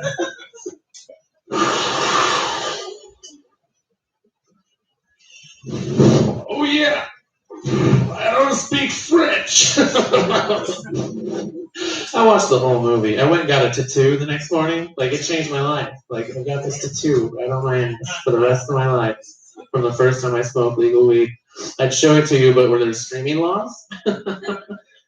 The kids at home that have stayed up too late might see some obscure, blurry ass. You know? We don't want that, do we? Oh, but yeah, legal weed, brilliant. Traveling, so much fun. You know, the only thing that I don't like about traveling so much is I gotta leave my kiddo at home. She can't come with. She's like, I got a kid. Parents. I assume we got parents in the house. Yeah. Yeah, no, we just strung up our kids outside next to the waffle cart, and here we are. But yeah, the day a kid shows up is pretty nuts, huh? Well, I don't know. Like, for me, I had a hard time raising my kid because I was lucky enough to, well, I don't know about y'all, but I was lucky enough to procreate with someone who hates my fucking guts.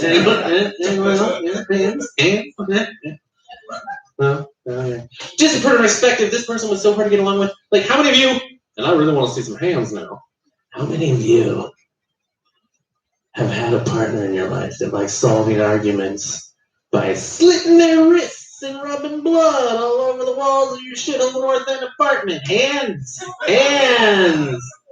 Those at home of you, I know you're all raising your hands at home. You're like, you guys should have came to the show, but I'm glad you're here anyway. No hands in the house?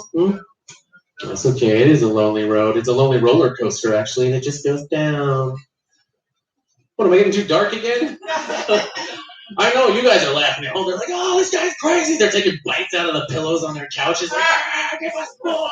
You guys are like, oh, I want to give him a hug. You're like, it's okay. We're going to get through this somehow. You keep chewing on the furniture. I may or may not dish out a hug at the end of the night. Just the one, though. It'll be a collective situation. You know, we got to be careful now. Oh, that reminds me of a time that I wore a free hug shirt at Portland. What was I thinking? I'm from Boise, and I was like, and this was way before the pandemic. This is like 6 or 7 years ago. And I had this free hug shirt. I was like, dude, I'm going to wear it downtown. I'm going to give out a bunch of hugs and hand out a bunch of positivity. It's going to be fucking dope. You know? And I walk around town, I handed out 3 hugs to like strange beatnik looking weirdos that kind of just came out of the bushes, you know. And, oh, we'll take you for you. I'm like, yeah, you're also taking a DNA sample, aren't you? But it would have been 4, but I turned this one guy down because he was just the tweakerest, dirtiest, craziest looking motherfucker I ever did see. And, you know, I was like, if he wasn't visibly covered in fleas, I would have considered it.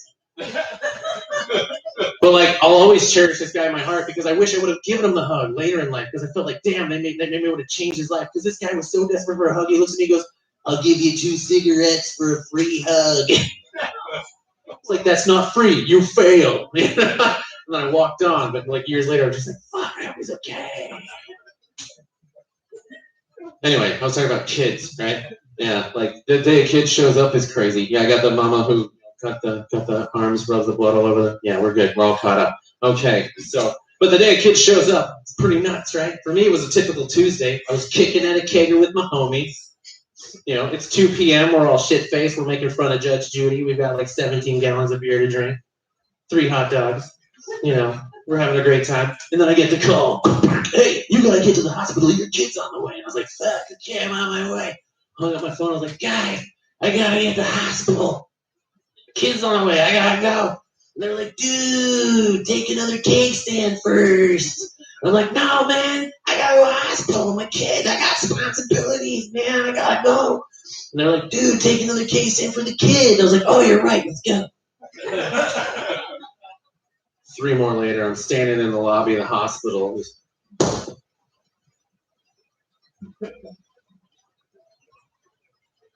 And that's when it hit me. Maybe I'm not ready to be a father. Having a full-blown existential crisis. I'm looking at my hands just like,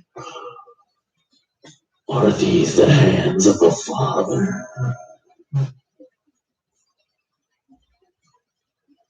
No. These are my mother's hands. Grabbing the kid next to me. Is this the face of a father? And the kid's like, stranger danger. Oh, fuck, I gotta remember to teach my kid that one. That's a good one. Full-blown existential crisis. And that's when the nurse saunters up and finds me. She's like, hey, are you the father? And I was like, yeah. She said, well, you better follow me. You're gonna want to see this. And I was like, well, see what? And that's when I realized the nurse knows what's going on here, and I have a punishment that I'm supposed to absorb. The nurse knows exactly how it works. The female does all the fucking work. She's got to grow the thing. She's got to sacrifice her body. She's got to change her diet. She's got to go through so much shit. And the guy, we were just like, it's Thursday. You know, that was funny. Thank you. You know, and the nurse knows this, so our punishment is upon us now. Because I'll tell you, she brought me in there, and there's chaos going on in the room. I'm like, oh my god, all these beeps and noises. And they're like, watch this. And I was like, watch what? And they're like, oh man. Ladies and gentlemen, I will always love and respect the vagina. But when there's a baby coming out of that motherfucker, it's a lot like this.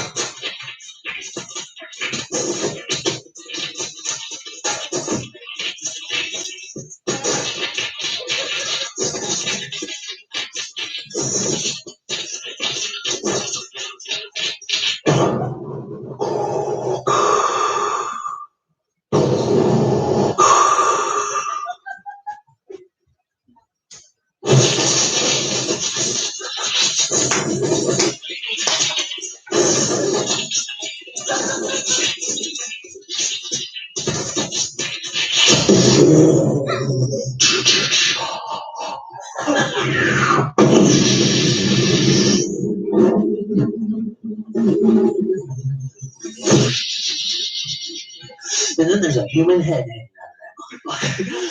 But it doesn't look human. It's all misshapen and covered in uterus boogers, and it's all purple and gross. Birth juices are shooting everywhere. Look like Hawaiian Punch. Doesn't taste the same. Don't do it. And if their eyes are open, they're as black as jelly beans. You ever seen that? My daughter, she had one eye open. She was staring straight at me, and I could hear her voice in my soul. She said, you. I've come for you. Everything has changed now. It is no longer going to be Thursday ever again. I'm like, no! I got all pale. I started backing up towards the window. They would not let me cut the umbilical cord, which was like the whole fucking reason I was there, right? I missed my chance from the fatherly, like, I'm standing over in the corner. I've been a father for 30 seconds and I've already fucked it up. Having a mental crisis. But the nurse, she got what she wanted. She wanted to help, though. She wanted me to feel too bad. She comes sauntering up and she goes, you kind of pussed out back there. I was like, hey, fuck you too. She was just messing with me, though, trying to cheer me up. She knew. She's seen it before. She knew I was upset. She goes, hey, I didn't mean to upset you. She's right over here. She's all covered in uterus boogers still. There's a bunch of cords still hanging off. You want to go over there? We can tape some scissors to your pathetic little mom hands. Then we can. You want to stage a photograph? You want to stage a photograph? And I was like, yeah, what? Do what? I was like, you want me to turn the day my daughter showed up into this world into a lifelong lie that if I fail to perpetuate even once, she would look at me and question whether I ever wanted her at all. You want me to do that to my daughter? And she said, yeah. And I said, yes, please. So there's a photo of me being a big, strong man, chopping the umbilical cord. Lies. Smoke and mirrors. This is made of pallets. Smoke and mirrors, man. It's everywhere in Hollywood. Everywhere. I'll tell you about the time I'll tell you a true story, and then I'll tell you what I put on the resume. You guys want to hear that? We did a show in Chicago. We got booked at the Second City Theater in Chicago, which is a big fucking deal. When we got there, though, we drove across the country, self-booked tour. That's when I learned about Nebraska with the piglets and shit. We get to the gig, and they sent us an email the day before. They're like, oh, it's not a showcase, it's an open mic. And we're like, oh. Because that's where comics just practice their new jokes, and half of them aren't funny at all. Even mine. Like, it's just not fun to do an open mic when you think it's a showcase. And it's further not fun if it's Sunday morning at 10 o'clock. Who the fuck is going to a comedy show? Other than the people that passed out at the bar, like, and just slept there, like, who's going? Like, churchgoers? He better have some sick Jesus jokes. I don't know. They better be serving the blood of Christ. I don't know. Sorry, that was a dad joke. My bad. Yeah, it was crazy. We get there, and they're like, okay, 10 a.m. open mic. Come on in. You're the Boise kids. And they did that whole thing to the guy from Manhattan, did like, oh, okay, you make the ride, okay, big scary city. You know, we only saw like 7 crackheads. It's cool. But anyway, we walk into the main showroom, and it's this gigantic showroom. The theater holds like 7,000 people or some shit, and everything is covered in red velvet. Everything, like pristine, beautiful red velvet. I was walking around petting everything, like, oh my god. I'm so glad we picked up that acid in Muscatine, Iowa. Like, holy shit, this is great. You know, and then that's when we got interrupted. The guy who was in charge of the open mic, he goes, hey, Boise kids, what the hell are you doing up here?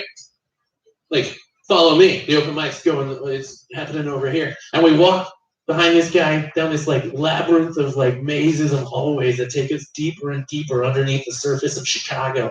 We're like, what the fuck is going on? And we finally get to this dark hallway with one doorway at the end, and you can see where they scraped off the word janitor. Now it'll say theater at some point. Yeah. But then they kick open the door, they move the mop bucket, and there was a stage, not like a nice one like this, you know, but it was like small, you know, like really small. And I stood there, and the only people in the entire audience were 2 people who I thought were dead. All right. First off, they were already in there. It was like, where did they come from?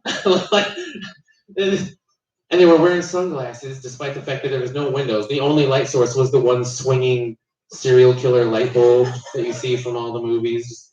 What is there, a fucking vent up there? What is going on? Like, but yeah, but the whole show, all they did was this. They sat in 2 chairs like this the entire time. So I thought they were dead, you know? And then when I was done, I said, well, thanks for having me. I gotta go. And the corpses thought I said, you gotta go. Because they're used to that one, right? Hey, you gotta go. You're laying in your own piss. They both stood up in unison, like,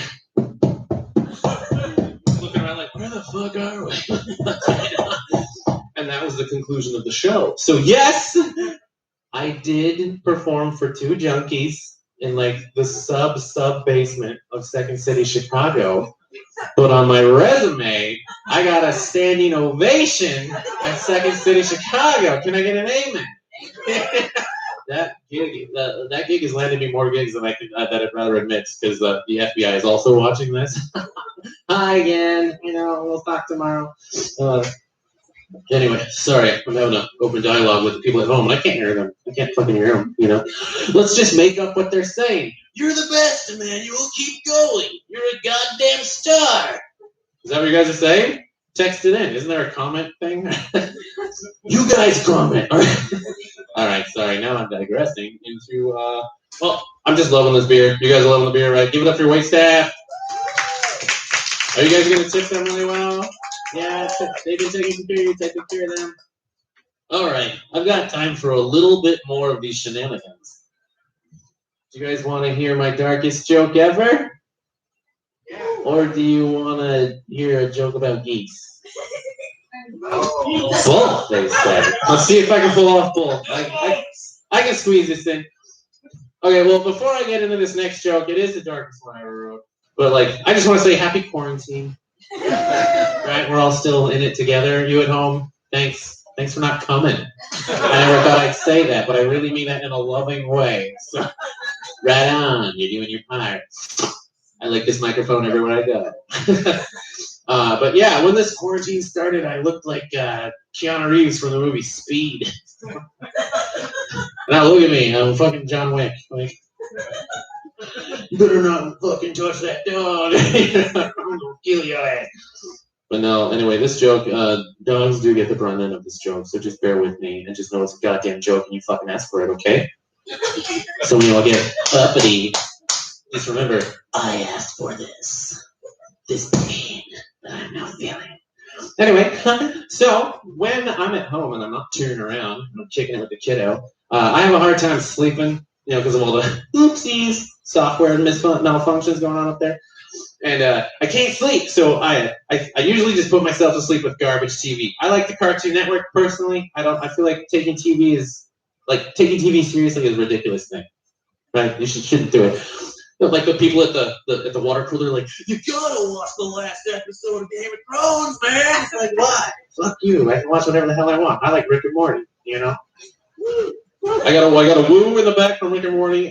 Rick and Morty is now going to sue me because we're online. And cool, bring it on, fuckers.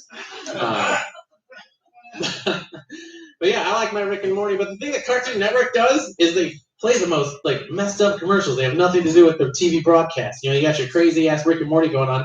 Cuts to commercial break, and I'm sitting there, and I'm always hoping. That's not a word. Well, it is now. If it goes online, you have to copyright that. So opening copyright Emmanuel Vera.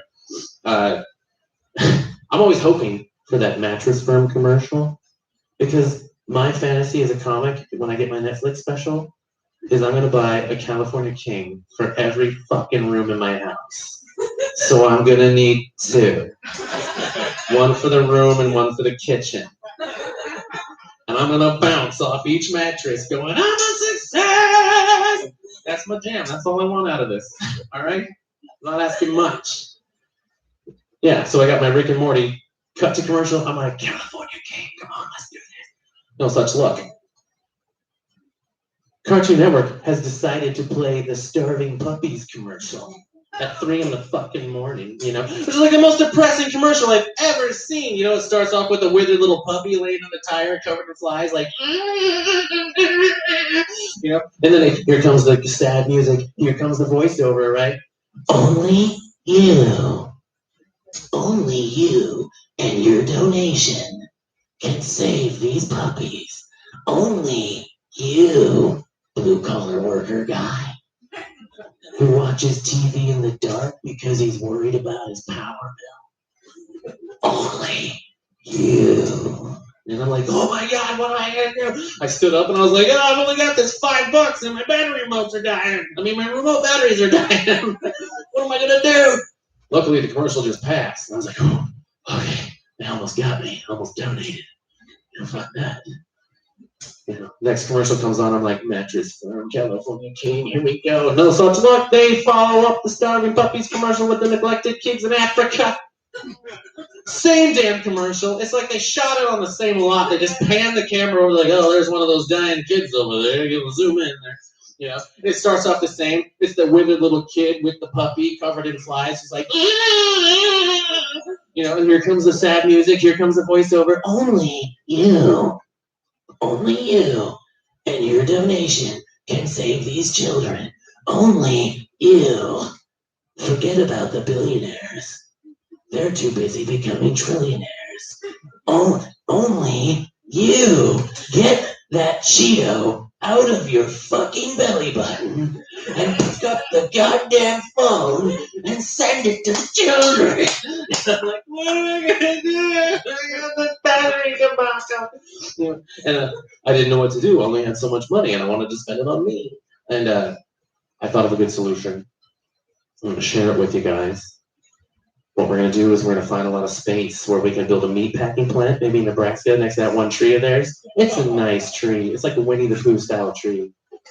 We're going to build a big meat packing plant. And here's what we're going to do. We're going to grind up all the puppies, put them in a can, send them to the kids in Africa. You at home, can I get an amen?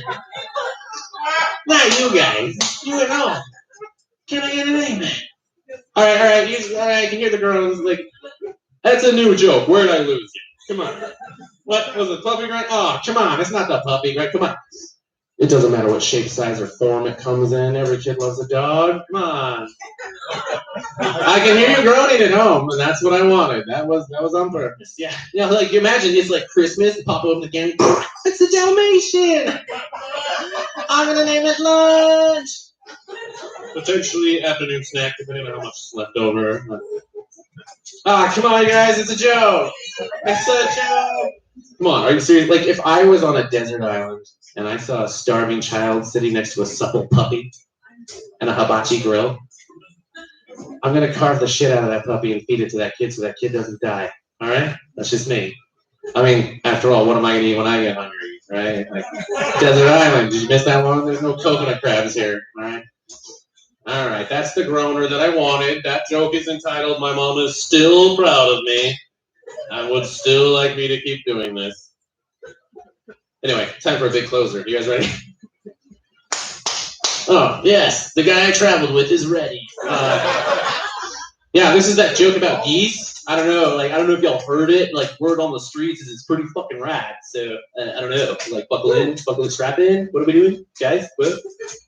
Sorry, I don't know why I did that. I don't know. It must be the IPA. Sorry. Oh, gee. Sorry, crew. Anyway. I don't know how you guys are dealing with the Canadian geese, but in Idaho, they've lost their fucking minds. Like, have they taken over town yet? Like, I don't know about you guys, but you'll see them just blocking streets, just traffic for days. You'll be like, oh, there must be some wreck. You get there, it's just 3 proud geese just...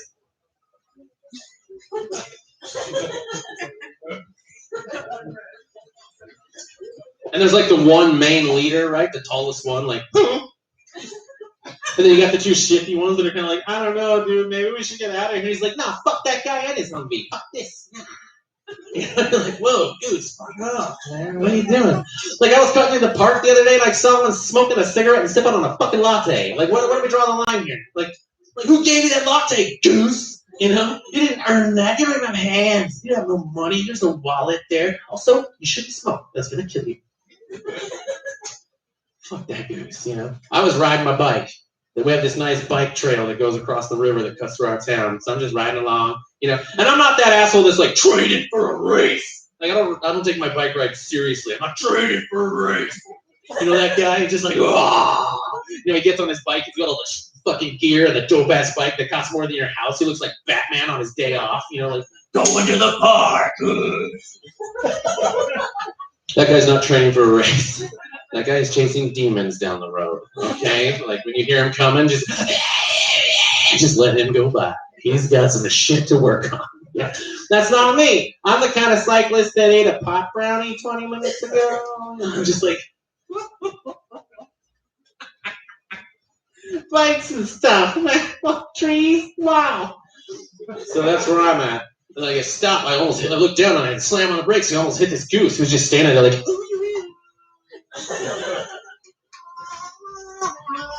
You know, I'm like, oh, what the fuck is this shit? You know, like I'm a human and I'm on a mountain bike, aka my metal steed of justice. And I said, sorry, goose, I almost killed you.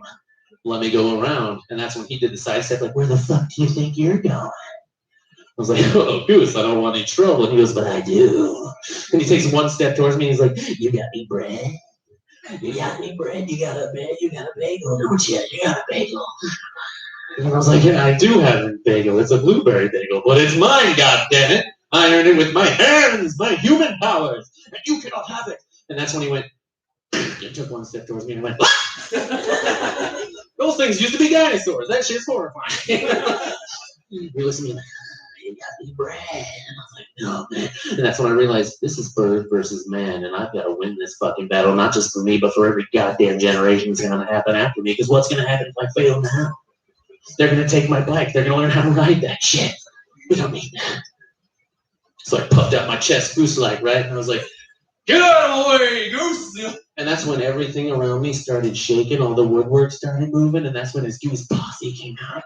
You know, the leader came out like, what's going on? What's going on? Greg? Is this guy fucking with you, Greg? Is he fucking with you, Greg? Greg? No. I was like, what the fuck is going on? And you'll go over and you see the silent one that's sitting in the back, you know, silent goose. And you make eye contact, he just goes, oh my god, I don't want to do that. And then you look over to try to escape, and then what do we got? We got the shifty one, just like, oh, make a move, motherfucker. I haven't stabbed anyone all day. And then it was human versus waterfowl. I got super scared and I panicked, so I picked up my bike. I picked up my metal steed of justice and I shook it above my head and I said, my bagel, my choice! Ah! And all the geese ran away in that cowardly goose fashion, like, just leaving a trail of turds as they go, because that's their fucking style. I stood there just like, This was a victory. not just for myself, but for all of mankind. And I remounted my metal steed of justice. And I pedaled along. And as I pedaled, my bike tread caught one of those little goose turds and pulled it all the way around and put it right on the forehead. Like, ah! That's like the Cyclops, right? It's like, I'm blinded. And I could tell they all saw it. You know, I could hear the shit, like the shuffling in the branches, and I could hear them like, it's fucking humiliating. I was like, I don't know what the point of that story is. Just be careful out there. Be very, very careful out there. It's a scary world. Ugh. Anyway, I've got time for one more thing. It's the question that I ask most people. It's just how I like to close the show because I haven't written anything better. Sorry, guys at home. Keep chewing your furniture, though. Maybe smash a platter or two. Anyway, I'm going to get out of here. But, also, tip jar. If you love us, put some gas money in there. If you hate us, put some gas money in there because we'll get the fuck out of your town. If you don't got any money, just come say hi because we love how you stuck around. And I definitely want to hang with you guys and have a beer afterwards. Love to meet you guys. But anyway, here's the question. If a slutty cowgirl... Oh, got you in the back there, didn't I? Oh, finally, he put his phone down. Yeah. And he's like, slutty what? Where? Damn it, what did he say? If a slutty cowgirl slips and falls at the Friday Night Square Dance, is that a hoedown? Oh, my mom is so proud of me. Thank you guys for coming. That is the conclusion of our show. I'm going to hand it back to Nick Ford. Come say hi afterwards. I just want to thank everybody for coming to the show. One more time for Manuel there, everybody. When you exit, remember to wear your masks. Don't forget to tip the tip bucket. For those at home, Venmo at UMIC/Nathan/Ford/40 That's 4 digits my phone number. You need that for that information. Yeah, so this is the end of the show. This is where we take questions and answers. Any questions from home first?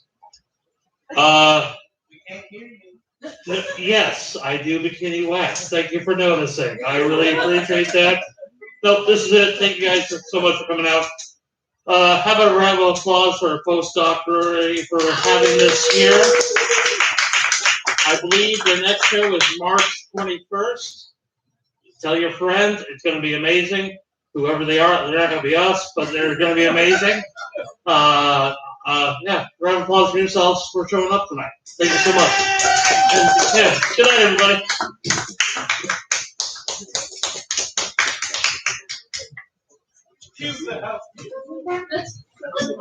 Oh, yeah.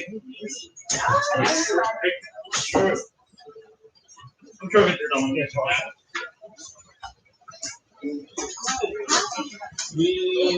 Yes. Very nice.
Or not. Are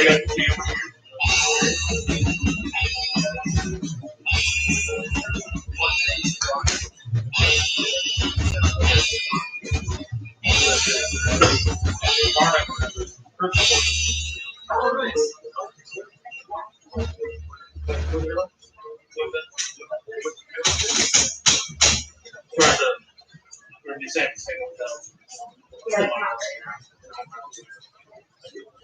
They got Yeah. similar setup, and set a few tables when you're streaming, or yeah. It's unpredictable. Food takes more time to speed up. We didn't show them Meridian. And they're the best. Yeah. So we got this man.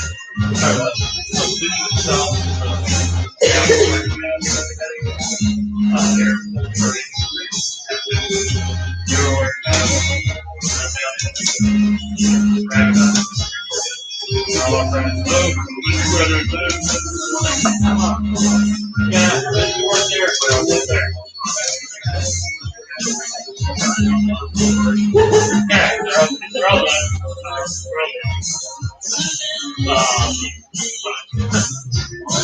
So more fun.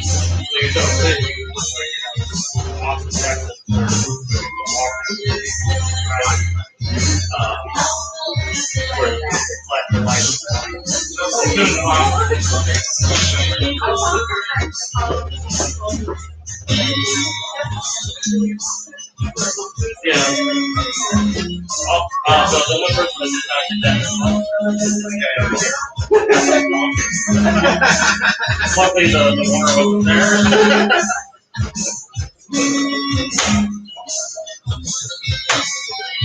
Around.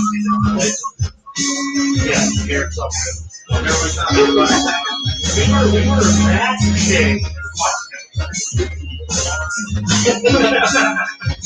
We're low, but big.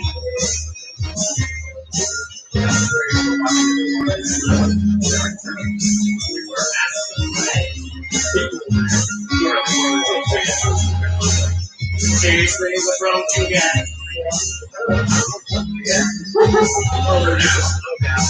Well, I don't be show for the bar.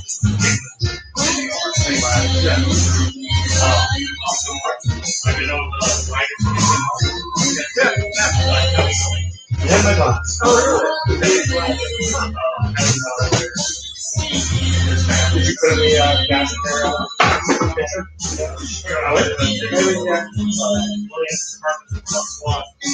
We gotta get them out of here. Get you out of here so we can get some gas. all right, we should have that. No, you guys are You're also like That's all they have in shop. oh yeah.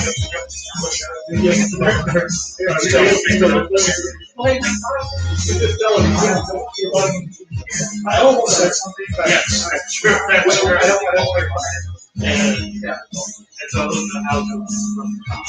that's what Jason said. Anyway, the stream is called that.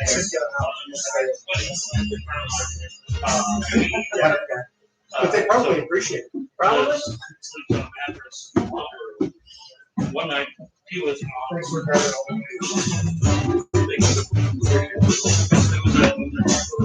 it was actually like the apartment was just icy and snow.